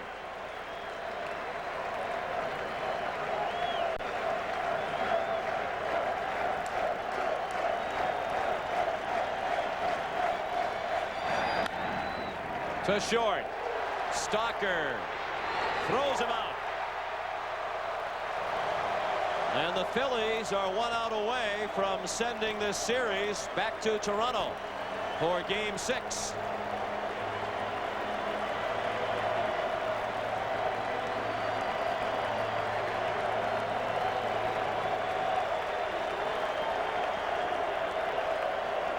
Blue Jays have only been shut out once in their history in the postseason by Danny Jackson, then with Kansas City in Game 5 of the '85 American League Championship Series.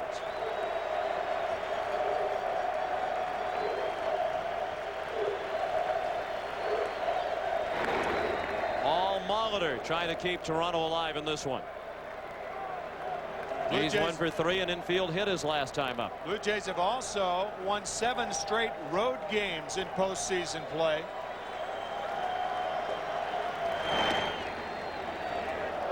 That includes the 2 games at Atlanta last year and also includes the clincher, Game 6 in Atlanta.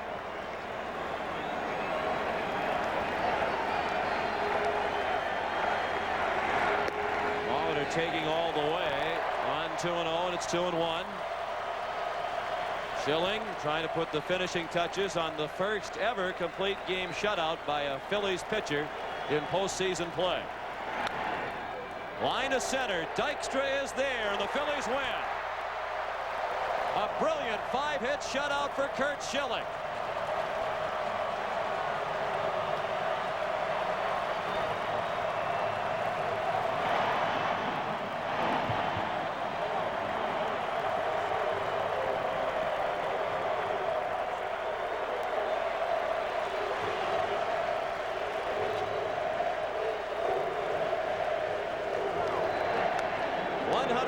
Six pitches, a 5-hitter for Schilling. We're back right after this.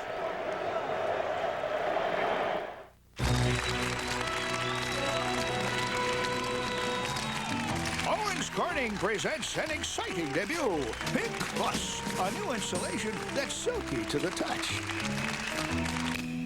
The reason? Pink Plus is our famous pink fiberglass insulation wrapped in smooth pink poly, which also makes it extra easy to install. So get in touch with a premier insulation. For the Pink Plus dealer nearest you, call 1-800-GET-PINK.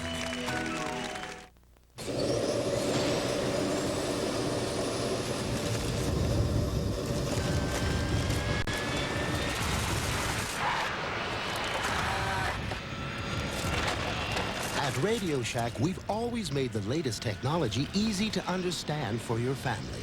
And now our CD-ROM computers make it easy to bring entire libraries to life. Experience the power of Tandy multimedia computers. Only at Radio Shack. Laura Glenn is being dragged down by a tough cold. But she's about to break free with an effervescent rush of relief. Alka-Seltzer Plus cold medicine. Pills take time to dissolve, but Alka-Seltzer Plus is ready the moment you take it, rushing powerful medicines to soothe your aches, relieve your runny nose, free your breathing. Nothing rushes relief like Alka-Seltzer Plus.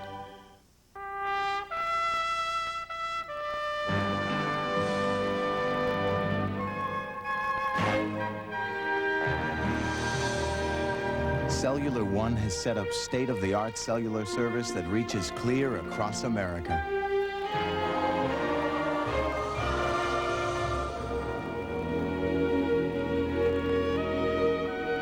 Beautiful, isn't it?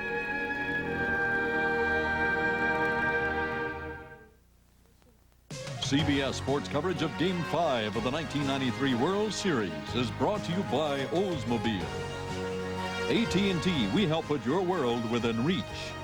Goodyear, #1 in tires. And by the Prudential, plan for retirement. Call Prudential Insurance now.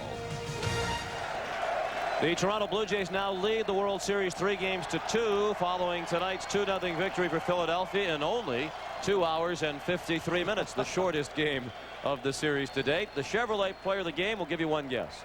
That's right, Curt Schilling. A 5-hit shutout. Chevrolet will donate $1,000 in his name to the Special Olympics. What a gutsy performer he has been in the postseason. And here's Jim Gray. Well, you're exactly right about that, Sean. Curt, how was it that you were able to shut out a team that scored 15 runs last night?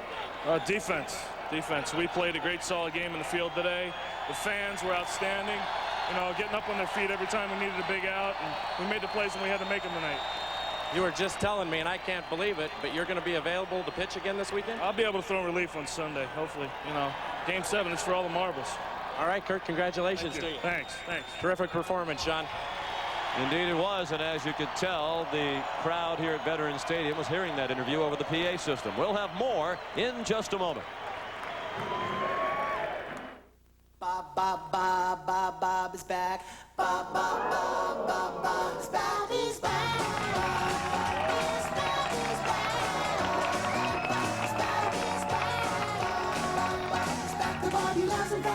Cherry buns and red wine. Bob is back on CBS. Oh, my back back hurts and I had a game this afternoon, so I'm taking Advil. More doctors recommend Advil by name to relieve backaches than any other brand. With Advil, a sore back won't keep me from swinging. Advil, advanced medicine for pain. My dandruff and itch are awful. I'll try anything. Denorex tingles. Head and Shoulders doesn't. Both have effective dandruff medicine, but Denorex has something extra that tingles. That's why I started using Denorex. No flakes, no itch. Denorex, the serious dandruff shampoo. Another day is drawing to a close, and all kinds of people all over the country are heading home for dinner.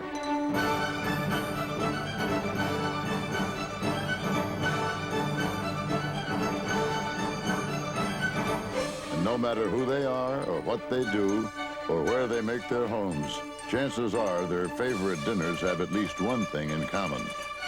Beef. It's what's for dinner.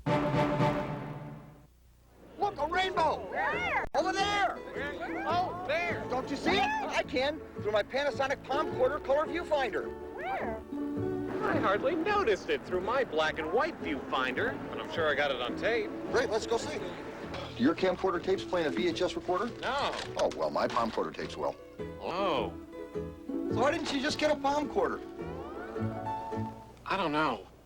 The choice is obvious. The Panasonic Palm Quarter. Its tapes will play in your VCR. Are you ready for my national football quiz? Well, here's the kind of question that you should be studying up for. Which field goal kicker was known as the Toe? I know who that is. That's, The right answer and the rest of my quiz Sunday on the NFL Today. 2-0 the final tonight in favor of Philadelphia. Let's rejoin Jim Gray.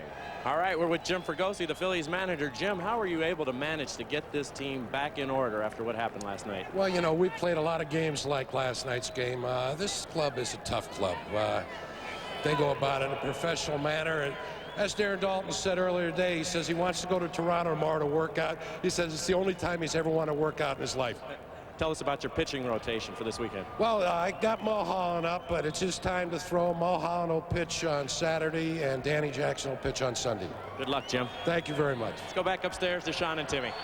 And interesting to hear both Kurt Schilling and Jim Fregosi talk about Game 7 as if it is a foregone conclusion. We'll have more in just a moment. How can IBM help you these days? Ask Santa Fe Railway. Our growth is built on meeting customer expectations. IBM helped re-engineer our systems to make it happen. Ask Dixon Ticonderoga. For disaster recovery services, you need to pick someone you can count on. IBM was the obvious choice. Ask Nintendo. IBM helped automate our warehouse. We just shipped 1 million new games in one weekend, our most successful launch ever. You want fast results? Talk to us. There's never been a better time to do business with IBM.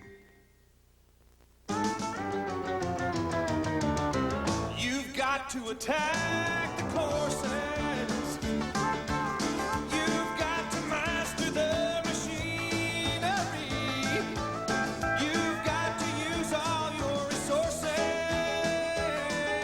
It's not really that difficult to earn the name Goodwrench. All it takes is all you've got. Goodwrench, raising the standards of performance on the track and in your GM dealership. Will we claim the new Norelco razor shaves closer than ever without hundreds of tests to back it up? Say our new precision groove helps the Norelco lift and cut system shave closer without proof? No.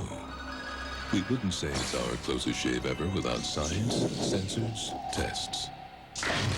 But of all the tests that prove it's closer, the most convincing requires a personal touch. The new Norelco razors, our closest shave ever. I don't think there's any family who wants to have to go to somebody else to feed their children. Hunger exists in every community. Hunger really cuts across every segment of society. We know what the answer is, and the answer is to feed people. It's going to take a lot to solve hunger in this country. We're grateful for American Express card member support and helping to provide a meal every time they use the card. You can help. Use the American Express card to join the Charge Against Hunger till December 31st. Tonight on Late Show with David Letterman, Dave's guests are Bob Newhart, the musical group Guru, and Chloe Dysecker, a 5-year-old snake expert, plus 1 or 2 other surprises. That's tonight on Late Show with David Letterman. Now for Tim McCarver, Pat O'Brien and Jim Gray, Sean McDonough saying so long from Veterans Stadium. The final score, Philadelphia 2 and Toronto 0. You've been watching CBS Sports coverage of the 1993 World Series. Good night from Philadelphia. Keep the ball rolling, keep the ball rolling.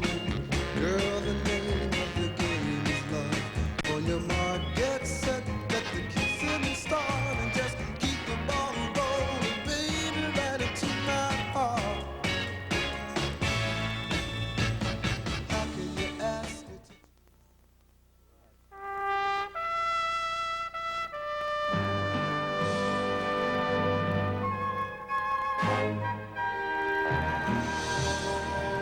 Cellular One has set up state-of-the-art cellular service that reaches clear across America.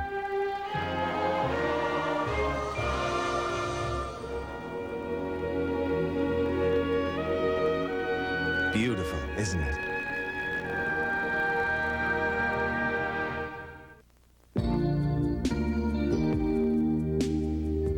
Is the Eagle Vision TSI. I'd like to tell you all about it, but I won't. You in this very unique sports sedan, just go ahead and have some quiet time together.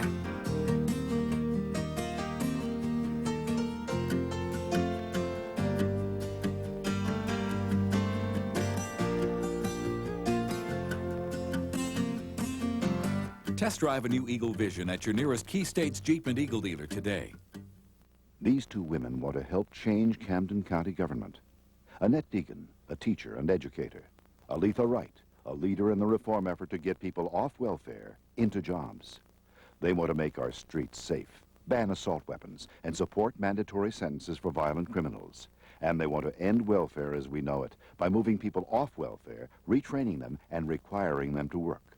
Aletha Wright, Annette Deegan, Reform Democrats for Camden County Freeholder. They don't speak English yet. On Late Show with David Letterman. I had a cousin, Eddie, who died of baseball fever. They come from China, from Thailand, from England, Germany, France, and Australia. Every day, people from 33 countries across 5 continents come together in the friendly skies. United. Come fly the airline that's uniting the world. Come fly the friendly skies. When you look for champions, you look to CBS Sports. This is CBS. The 94 Ford Ranger is now at your Quality Plus Ford dealer. No other truck is built for tough. Now choose from 9 exciting Ranger models, including the newest, a Ranger Splash Super Cab 4x4. Plus, every Ranger now comes with a 24-hour roadside assistance program and is backed by a 3-year, 36,000-mile warranty. Now save $1,800, including $300 cash back from Ford. See the Truck Authority, your Quality Plus Ford dealer today. You better hit the ground running in a new Ford truck. Hey. A year ago, AT&T Special Country Savings was born. Now to celebrate its first birthday, we're giving you even more savings on international calls. Double the savings on Saturdays in October and November. And not just to 1 or 2 numbers, but to everyone you want to call in the international country of your choice. 30% off with AT&T. Call now to sign up and enjoy a birthday gift from us to your favorite country. Seen the price of a good suit lately? Give me a break. So I went to Today's Man and I got a break on pure wool traditional and European designer suits. $250 anywhere else, now $149 each. My choice. The traditional suits got soft shoulder styling, tailored in pure wool. The European suit has that great double-breasted look. All wool, lots of style. So I said, give yourself a break. At $149 each, buy 2. Traditional or European designer, just $149 right now at Today's Man.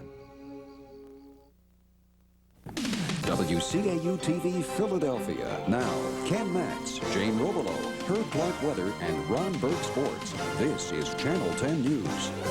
Not as wild as last night, but just as exciting and with a much better outcome.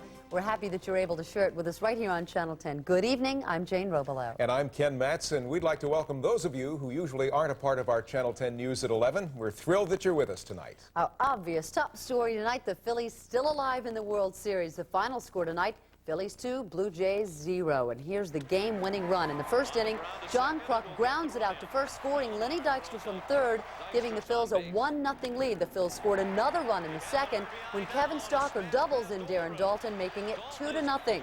And the real hero may have been Curt Schilling. Curt tosses a complete game shutout over the same Blue Jays team that just last night scored 15 runs. Phils hold on and now trail the Jays 3-2 in the best-of-7 series. So the Phils have lived to see another day. The series continues Saturday night when the Phils and the Jays go at it in Game 6 in the Sky Dome in Toronto. See every exciting pitch right here on Channel 10 beginning at 8 o'clock. And for Phillies fans, another night of nail-biting. Yes, it's true. But this time the Phils come out on top, and there's really something to cheer about tonight. Let's go live outside the vet right now on Channel 10's Arthur Fennell. Art? Hey, talk about pandemonium. You know, last night we were out here. We couldn't get anyone hardly to talk to us. They were so disappointed. Tonight, I got them stacked 20 miles deep. They came rushing out and said, hey, we want to sing the praises of the Phillies. I want you to meet a couple of people right now. You came in from South Jersey. What did you think about the game? Oh, it was great. Great. Schilling pitched a great game. Unbelievable. After last night, wonderful. What did you think? Hey, we came here to see Phillies baseball, and that's what we got tonight, yo. I want you to see this little fella right here. Hang on with me. If you can read his sign, read your sign for us on TV. Go Phillies! I hope you win. You're the best 1993 world champs. Yo, win, win, win. Go Blue Jays! I like the win, win, win part. It's been incredible. They know they can win this thing. They haven't given up. And if we don't all get killed tonight, we'll live to fight another day. Let's get out of here while we still can. Back to you guys. Protect that little fan with you, Arthur. Thanks. Isn't that fun? Well, it wasn't just the 62,000 fans at the vet who were enjoying the game. Tens of thousands of you watched tonight right here on Channel 10. And Channel 10's Dennis Waldring is with some of them tonight in Roxborough. And how are you tonight, Dennis? I'll tell you what, Ken and Jane, when the Phillies scored victory in the vet, pandemonium broke out at Fanatics here in Roxborough. Earlier tonight in Mount Airy, fans were cautiously optimistic when the Phillies took the lead early in the game and held on to it.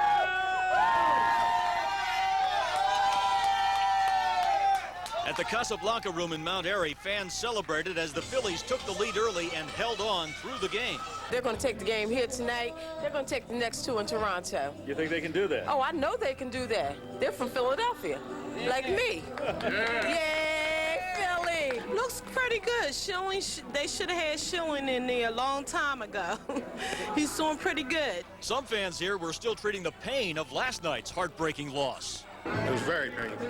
I mean, you only live once, you know what I mean? This only comes around maybe 2 or 3 times a year. I mean, 2 or 3 times in a lifetime.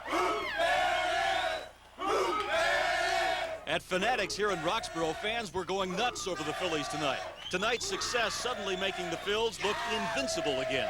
We're going to win it all! The Phillies and Roxborough, the best in the world! John Kruk, baby. I had the goatee when he had it. He went to the full beard. I had to do it. Got the long hair. Bat just like him. Phillies #1. Now, last night, after that heartbreaking, devastating loss, a lot of fans were nervous about the Phillies. Could they go all the way? The question is, can they go all the way with this series? I think that's the answer. They think they can win this thing in Toronto. Live in Roxborough, Dennis Wolfering, Channel 10 News. Jane, Ken, back to you. Thanks, Dennis. I love that John Kruk lookalike showing us his stomach, too. That There was he goes. great. Yeah. Well, it was a big night for Phillies fans and a big night for the working man's team as well. Their backs against the wall tonight, and Channel 10's Ron Burke is live at the vet with a look at just how the Phils responded. Real heroes, Ron. Hey, I'll tell you, this baseball is such a strange game. Quite a contrast from what happened here last night. 29 runs scored last night, only 2 tonight, and Curt Schilling goes the distance for the shutout. And in games like this, low-scoring games, plays that normally seem like just run-of-the-mill average plays, figure big. Let's take a look at a couple of plays that ordinarily wouldn't be game breakers, but did figure big in tonight's game. Pick it up with Dykstra getting the steal, and the ball goes into the outfield. Dykstra goes to third. He later scored on the ground out. It turned out to be the winning run as the Phillies took a 1-0 lead. Then later, Joe Carter strikes out on this pitch. Roberto Alomar caught stealing. And just like that, the Phillies win it, 2-0 in the end. And after the game, Jim Fregosi praised the starter, Curt Schilling, who went the distance for the win. Well, Curt has a knack of, he loves to finish what he starts. He got in a groove. I thought that he overanalyzed his first start of the series. And he was trying to go to spots too much instead of throwing the ball. Tonight he went out there and he threw the ball like he can. He had good stuff, and he kept his stuff for the whole night. Now, as Schilling and catcher Darren Dalton both descended the dugout steps en route to the clubhouse moments ago, the fans were yelling at them, and they both held up 2 fingers, meaning 2 more victories to go for the Phillies, who still have their sights set on the 1993 World Series championship. It'll happen in Toronto, not here in Philadelphia, but their sights are still set. They are focused, and they now go up north with some big dreams and big hopes. Reporting live from the vet, this is Ron Burke. Ken and Jane, back to you. Thanks a lot, Ron. Okay. What a great series. And there's more coverage on Channel 10 of tonight's game coming up later in this newscast. We'll go back live to the vet, Ron Burke, with Big Al Meltzer. More highlights and player interviews. Also ahead, Andrew Glassman with a story guaranteed to make every Philly fan smile. And it's a definite VCR alert coming up later on the Channel 10 News. You know, there were many special moments in tonight's World Series game, but right up front with the hopes and dreams of the players and fans was the night of nights for Philadelphia police officer John Marinowitz, whose assignment was helping out on that first pitch. John Marinowitz, a Philadelphia police officer and longtime Phillies fan. He suffered a gunshot wound to his head in June while on duty. His partner was killed. So recovery has been long and painful. But tonight, he mustered the courage and energy to hand that first ball to old-timer Robin Roberts, who tossed it in for him.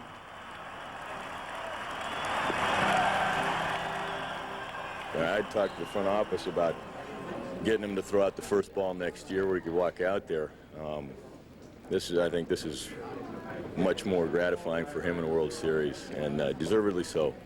Larry Anderson, the Phillies reliever, had been at John's bedside often, and frankly, the Phillies have been part of his recovery. Listen to his doctor. One of the very few things that John remembers in the ICU is the support of his wife and watching Mitch Williams through the summer get himself into jams. Yeah, the wild thing got John Marinowitz's heart going, just like the rest of us. And now his fellow police officers are proud that he's getting his day and that the whole nation will be part of it. Philadelphia's heroes are not only the men that are on the baseball field and on the football field, that there are other heroes in Philadelphia, and that here we are telling the nation, yeah, this is one of our heroes and we want you to know about him. Although not yet granting personal interviews, doctors say 2 to 3 months more and John Marinowitz will be out of the hospital and back home. We look forward to hearing his story then. We certainly wish him continued success. That's a beautiful story. And there's a lot more ahead tonight on the Channel 10 News, including the latest from Haiti, where American ships have fired their first warning shots. And a key figure in the tailhook scandal is off the hook. Stay with us as the Channel 10 News continues tonight.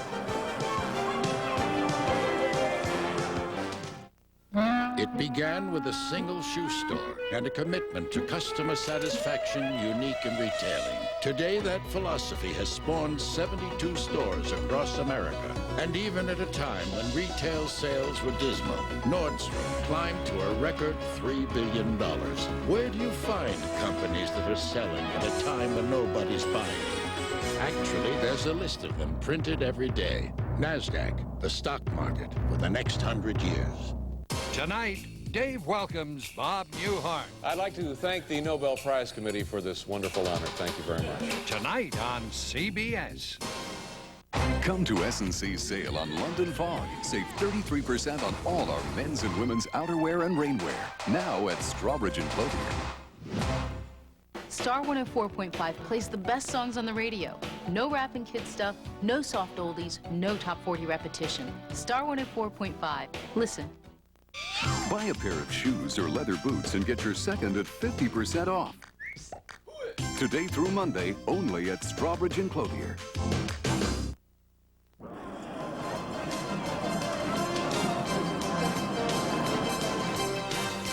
The governor of Oklahoma tonight pleads guilty to violating campaign spending rules. Governor David Walters will be fined $1,000 With a one-year sentence deferred, his misdemeanor guilty plea is in return for dismissal of conspiracy and perjury charges. The governor must also give $135,000 from his current fund to the Oklahoma Ethics Commission. A grand jury had returned 20 indictments related to Walter's 1990 campaign contributions. A Coast Guard cutter fires warning shots at a cargo vessel headed for Haiti. The Coast Guard and the Navy are off the coast of Haiti enforcing United Nations embargo. The shots were fired after the cargo ship apparently ignored orders to change course. No one was hurt.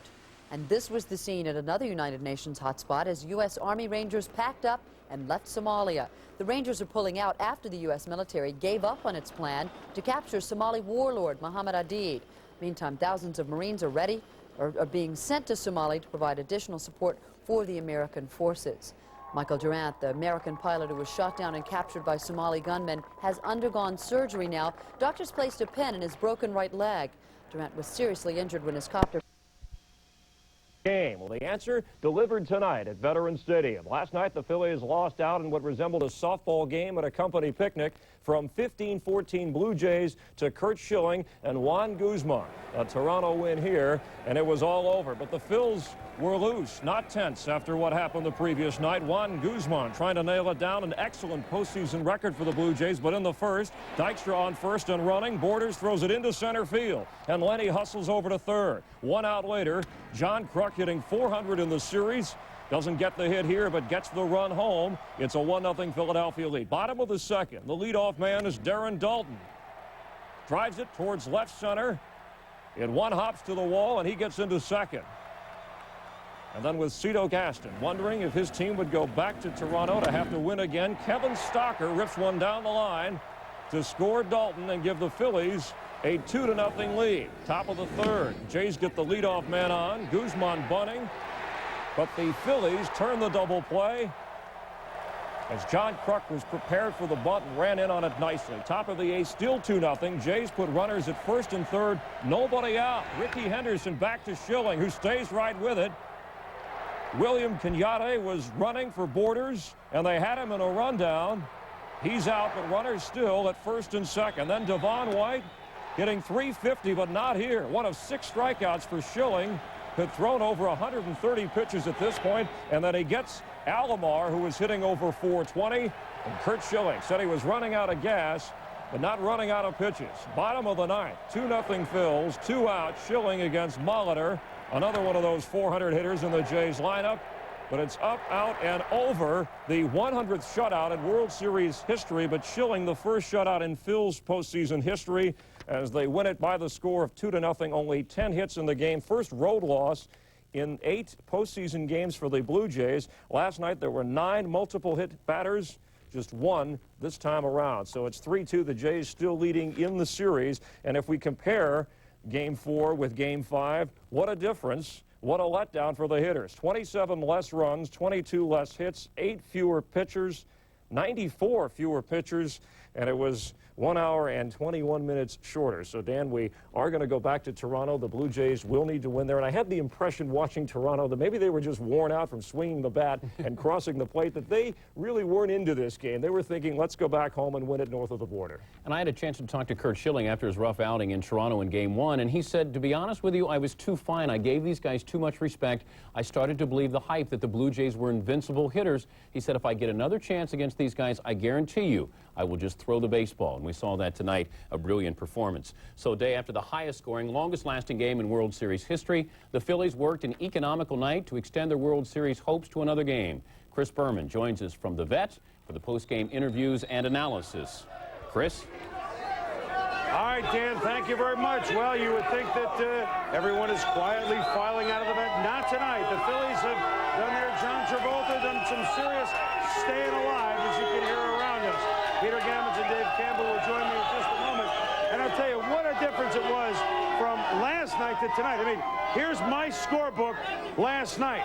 with all of the runs, the 29 runs, and the now 32 hits on the scoring change. Now, that's last night's scorebook.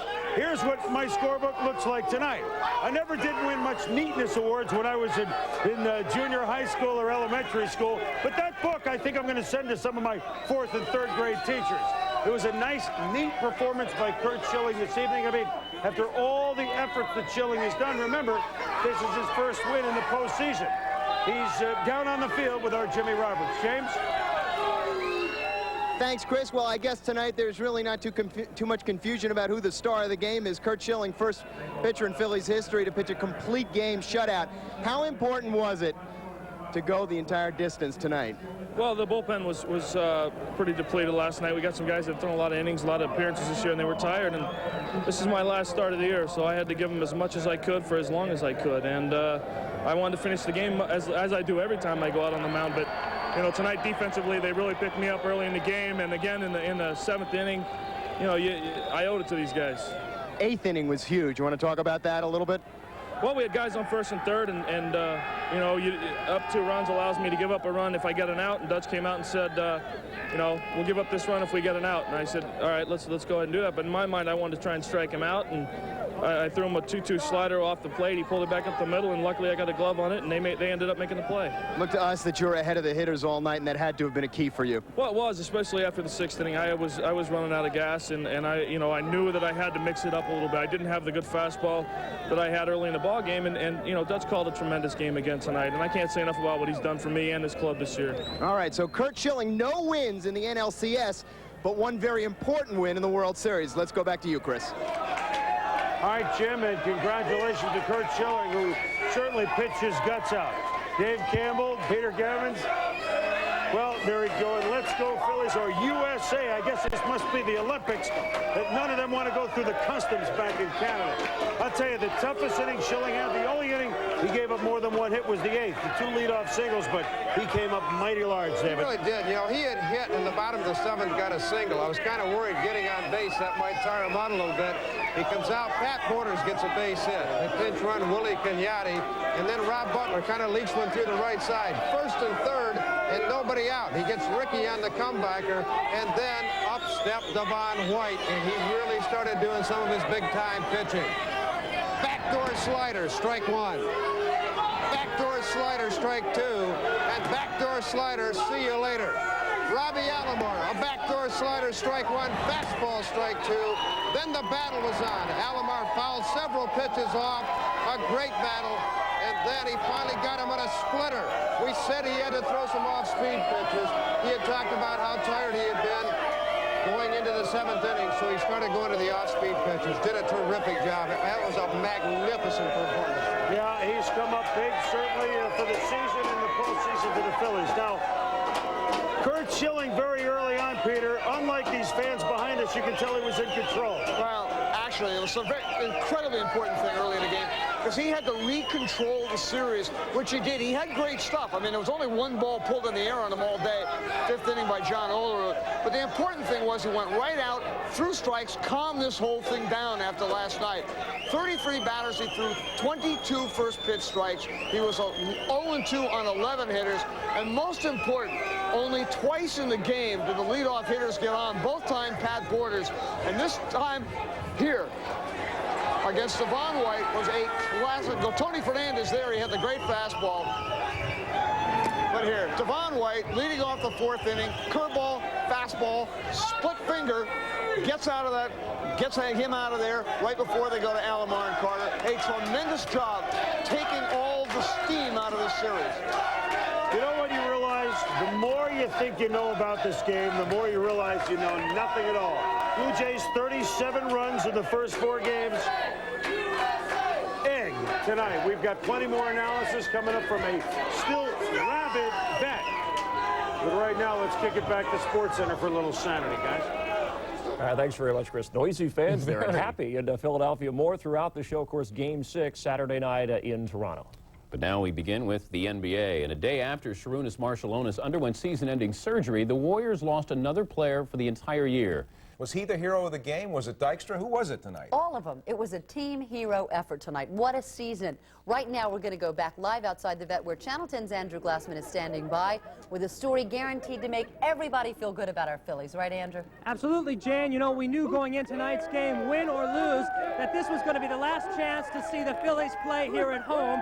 So we decided to give you a look back at some of the great highlights they've given us this season at the vet. Kim Baptiste, his first at bat of this season, and a base hit. At the season start, the Phillies let us know they were worth watching this year and that it was worth paying to see them at the vet. Well hit against a win extra, and the Phillies have taken a 5-4. They slugged out their best record in April ever, 17-5, and never looked back. Before the season's end, more fans had seen more action than ever before in Phillies Vet Stadium history. Attendance was a record 3,137,674. Lenny won't hit a ball much better than that. They had plenty to cheer about. The Phils' home record was 52-29, the second best in the majors. But no one was better when it came to dramatic finishes. There was no need to be frightened on Friday the 13th while losing in the bottom of the 9th. Kim Baptiste was at the plate. Well hit. This ball is out of here. The Phillies also had this knack for starting our week on a winning note. They had an incredible streak of winning on Sundays. And on the Sunday we celebrated Mother's Day, the then second-place Cardinals were threatening with a 5-2 lead. Mariano Duncan was up with the bases loaded. Well hit. It might be. It could be. A grand slam home run. Mariano Duncan. Can you believe it? The Phillies lead 6-5 in the 8th. In their 81 home games, the Phillies hit 80 home runs. Pete Incaviglia led the team with 15 long balls at the vet. It is gone. Hey, program in your book. 5 times this year, the Phillies played during the day and offered business person specials, and their record was 5-0. I brought 94 people down on 2 buses from Reading. I love it. It wasn't all business, though, as general manager Lee Thomas discovered on this pitch by hurlers Curt Schilling and Terry Mulholland. Later that day, the Philly fanatic proved that he can play defense. What a play by the fanatic. On July 7th, the Phillies played the longest game in vet history against the Dodgers. We scored 2 runs in the bottom of the 20th inning to win. Earlier the same week, they had played the latest game ever, a doubleheader with the Padres that went on and on until 4:40 in the morning. The Phillies won that game too, 6-5. Tommy Green did not lose at the vet during the regular season. He was 10-0, and we watched it all through snow flurries and through a vicious summer heat wave. When the leaves turned red this year in Philadelphia, so did the entire city. For the first time in a decade, the Phillies were in the World Series, and they clinched it at the vet. Payoff pitch. He struck him out. And then last night at the vet, the highest scoring game in World Series history. Tonight, the complete game by Curt Schilling, and we're ready to send the Phillies to Toronto. Live at the vet, Andrew Glassman, Channel 10 News. Back to you, Ken and Jane. And you're right, Andrew. This has been a great season at the vet, so we'll head to the Great White North now. You betcha. And up next, well, our team coverage will continue. Inside the vet, it's going to be Ron Burke and Big Al Meltzer with more highlights and players' reactions from tonight's game. Stay with us. Right. It's a 4-day furniture riot. We're breaking prices on thousands of brand name items for every room in your house. Truckloads of sofas. Lots of fans still hanging around. Yeah, it was worth staying up tonight, too, wasn't it? Absolutely. I guess the one-word toss that we give to Ron at the vet is, wow, Ron of the night. Yeah, well, we could have said the same thing last night, but for different reasons. Let's quickly go back in time and take a look at the highlights as the Phillies and Jays got it on in Game 5. It was Schilling against Guzman, bottom first. Dykstra with the steal, give the error on the play, and it's Dykstra going to third. He later scored on a ground out to make it 1-0. Bottom third, Kevin Stocker will double home Dalton. They elected to pitch to Stocker instead of walking him and pitching to the pitcher. Top four, Joe Carter strikes out Alomar, caught stealing, a lost opportunity for the Jays, but Jim Fregosi could not rest calmly because he remembers last night. Top seven, Curt Schilling strikes out Olerud, a big strikeout against a key hitter in the Blue Jays lineup. Top of the eighth, Ricky Henderson against Schilling. Runners on the corners. And look what happens. Carlos Kenyatte gets caught in a rundown. He is out. He was sent in the pinch run, and the Blue Jays lost an opportunity with no outs and runners on the corners. The next batter was Devon White, and Schilling erased him. And then top nine, 2 down. Schilling facing the dangerous Paul Molitor. Nobody on. And Molitor flies out to center to end this game. Schilling a 5-hit complete game shutout. And the Phillies now trail this series 3-2 after the 2-0 win. And Al joins us now with more from the Phillies clubhouse. Al. Interesting statistic. Did you know, if you didn't, you know now, that the Blue Jays were only shut out once this year? I heard that somewhere. Valenzuela. And tonight, Curt Schilling does the job. And it's been the case so often with the Phillies all during the year. When they had to do it, they got it done. We knew what we had to do. You know, we just said that we have to take it one game at a time. Don't worry about trying to win 3 games. We got to win 1. And just take it one at a time. You know, Curt did a great job for us today. Came out and we got him a couple runs and he made him stand up. I was running out of gas in the 7th. I thought that, you know, anytime Darren comes out to me and says we might have to use some mirrors for the last couple outs, I know I'm losing my stuff. We're 10 games into a season we're not supposed to be in. That's the mentality in our clubhouse. There's no pressure on us. We're not even supposed to be here. This club goes about its business as well and as less stressed than any club I've ever been. I mean, we're out here to have, this is fun. This is the World Series. I mean, this is, you dream about being in a spot like this. The most valuable player in the League Championship Series, the mountain is not quite as high to climb as it was about 5 hours ago. So now it's just 2 games, both in Toronto, and a similar situation because you've got the guys going in Game 6 that went in Game 2. You got Mulholland. You got the Smoke Stewart against Terry Mulholland. And as you know, Ron, there are no certainties in this business. No. So I think there's got to be a little feeling of edginess in Toronto about the Phillies because the Phillies have been doing this all year long.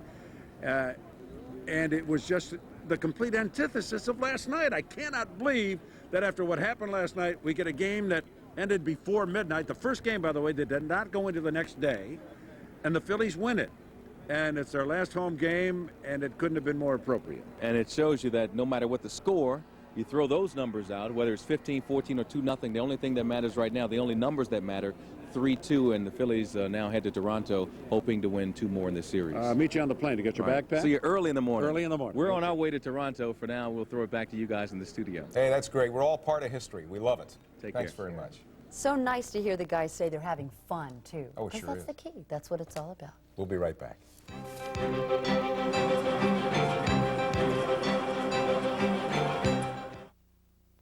I don't want to go for a test drive. You're going with Leo. He just ate a bean burrito. You should have gone to the Connocelli Autoplex. Buy a 94 GMC Sonoma. 0 down and $210 per month. Or a 94 Hyundai Elantra. 0 down and $210 per month. Or a 94 Grand Am. 20% down and only $230 per month. Save up to $2,500 off MSRP on 94 Nissan Altimas or 94 Toyota Camrys. Only at Connocelli. You put the power windows on lock. Arnie, Levitt's has lower prices. Right. And a huge selection. Right. And the furniture's in stock, ready for delivery. Right. Then shouldn't everyone shop at Levitt's? Right.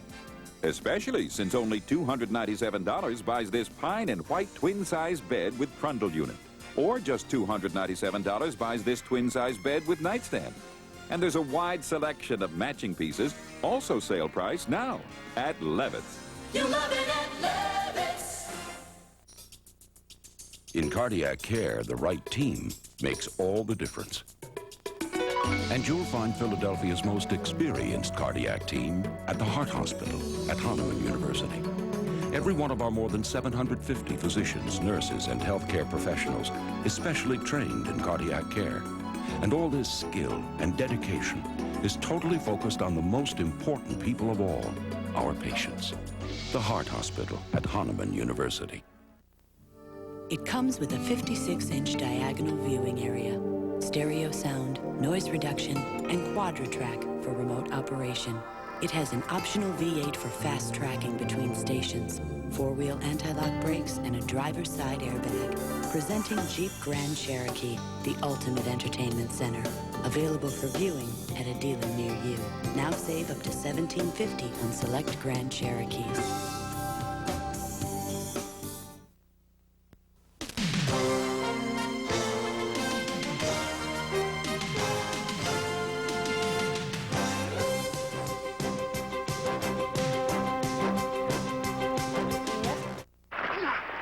My years in football taught me the value of a great health plan. Hello, I'm Dick Vermeil.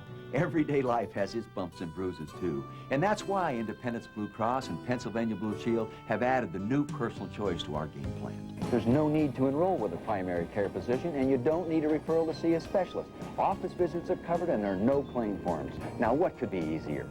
Call 1-800-ASK-BLUE for all the benefits of personal choice. The health plan that controls cost, not people. Sheehy celebrates the grand opening of our newest store, Sheehy Ford in Egg Harbor Township, New Jersey, with our biggest ever red tag sale. No hassles, because the tags clearly mark savings on over 6,000 cars and trucks at all 5 Sheehy locations. Sheehy Ford Lincoln Mercury in Lebanon, Sheehy Lincoln Mercury in Springfield, Sheehy Ford Northeast Philadelphia, Sheehy Ford Wilmington, Delaware, and our newest location, Sheehy Ford in Egg Harbor Township, New Jersey. Unless one of these emblems is on your car or truck, you probably paid too much.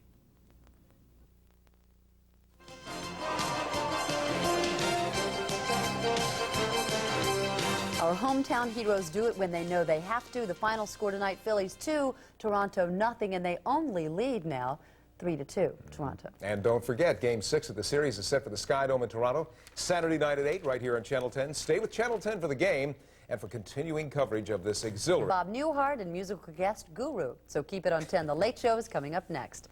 And that's all for the Channel 10 News tonight. For Jane, Ron Burke, John Bellaris, the entire Channel 10 News team, I'm Ken Matz. Thanks for watching, and if you don't normally watch us, thanks for switching to Channel 10 News tonight. We sincerely hope you'll become a regular viewer. Good night.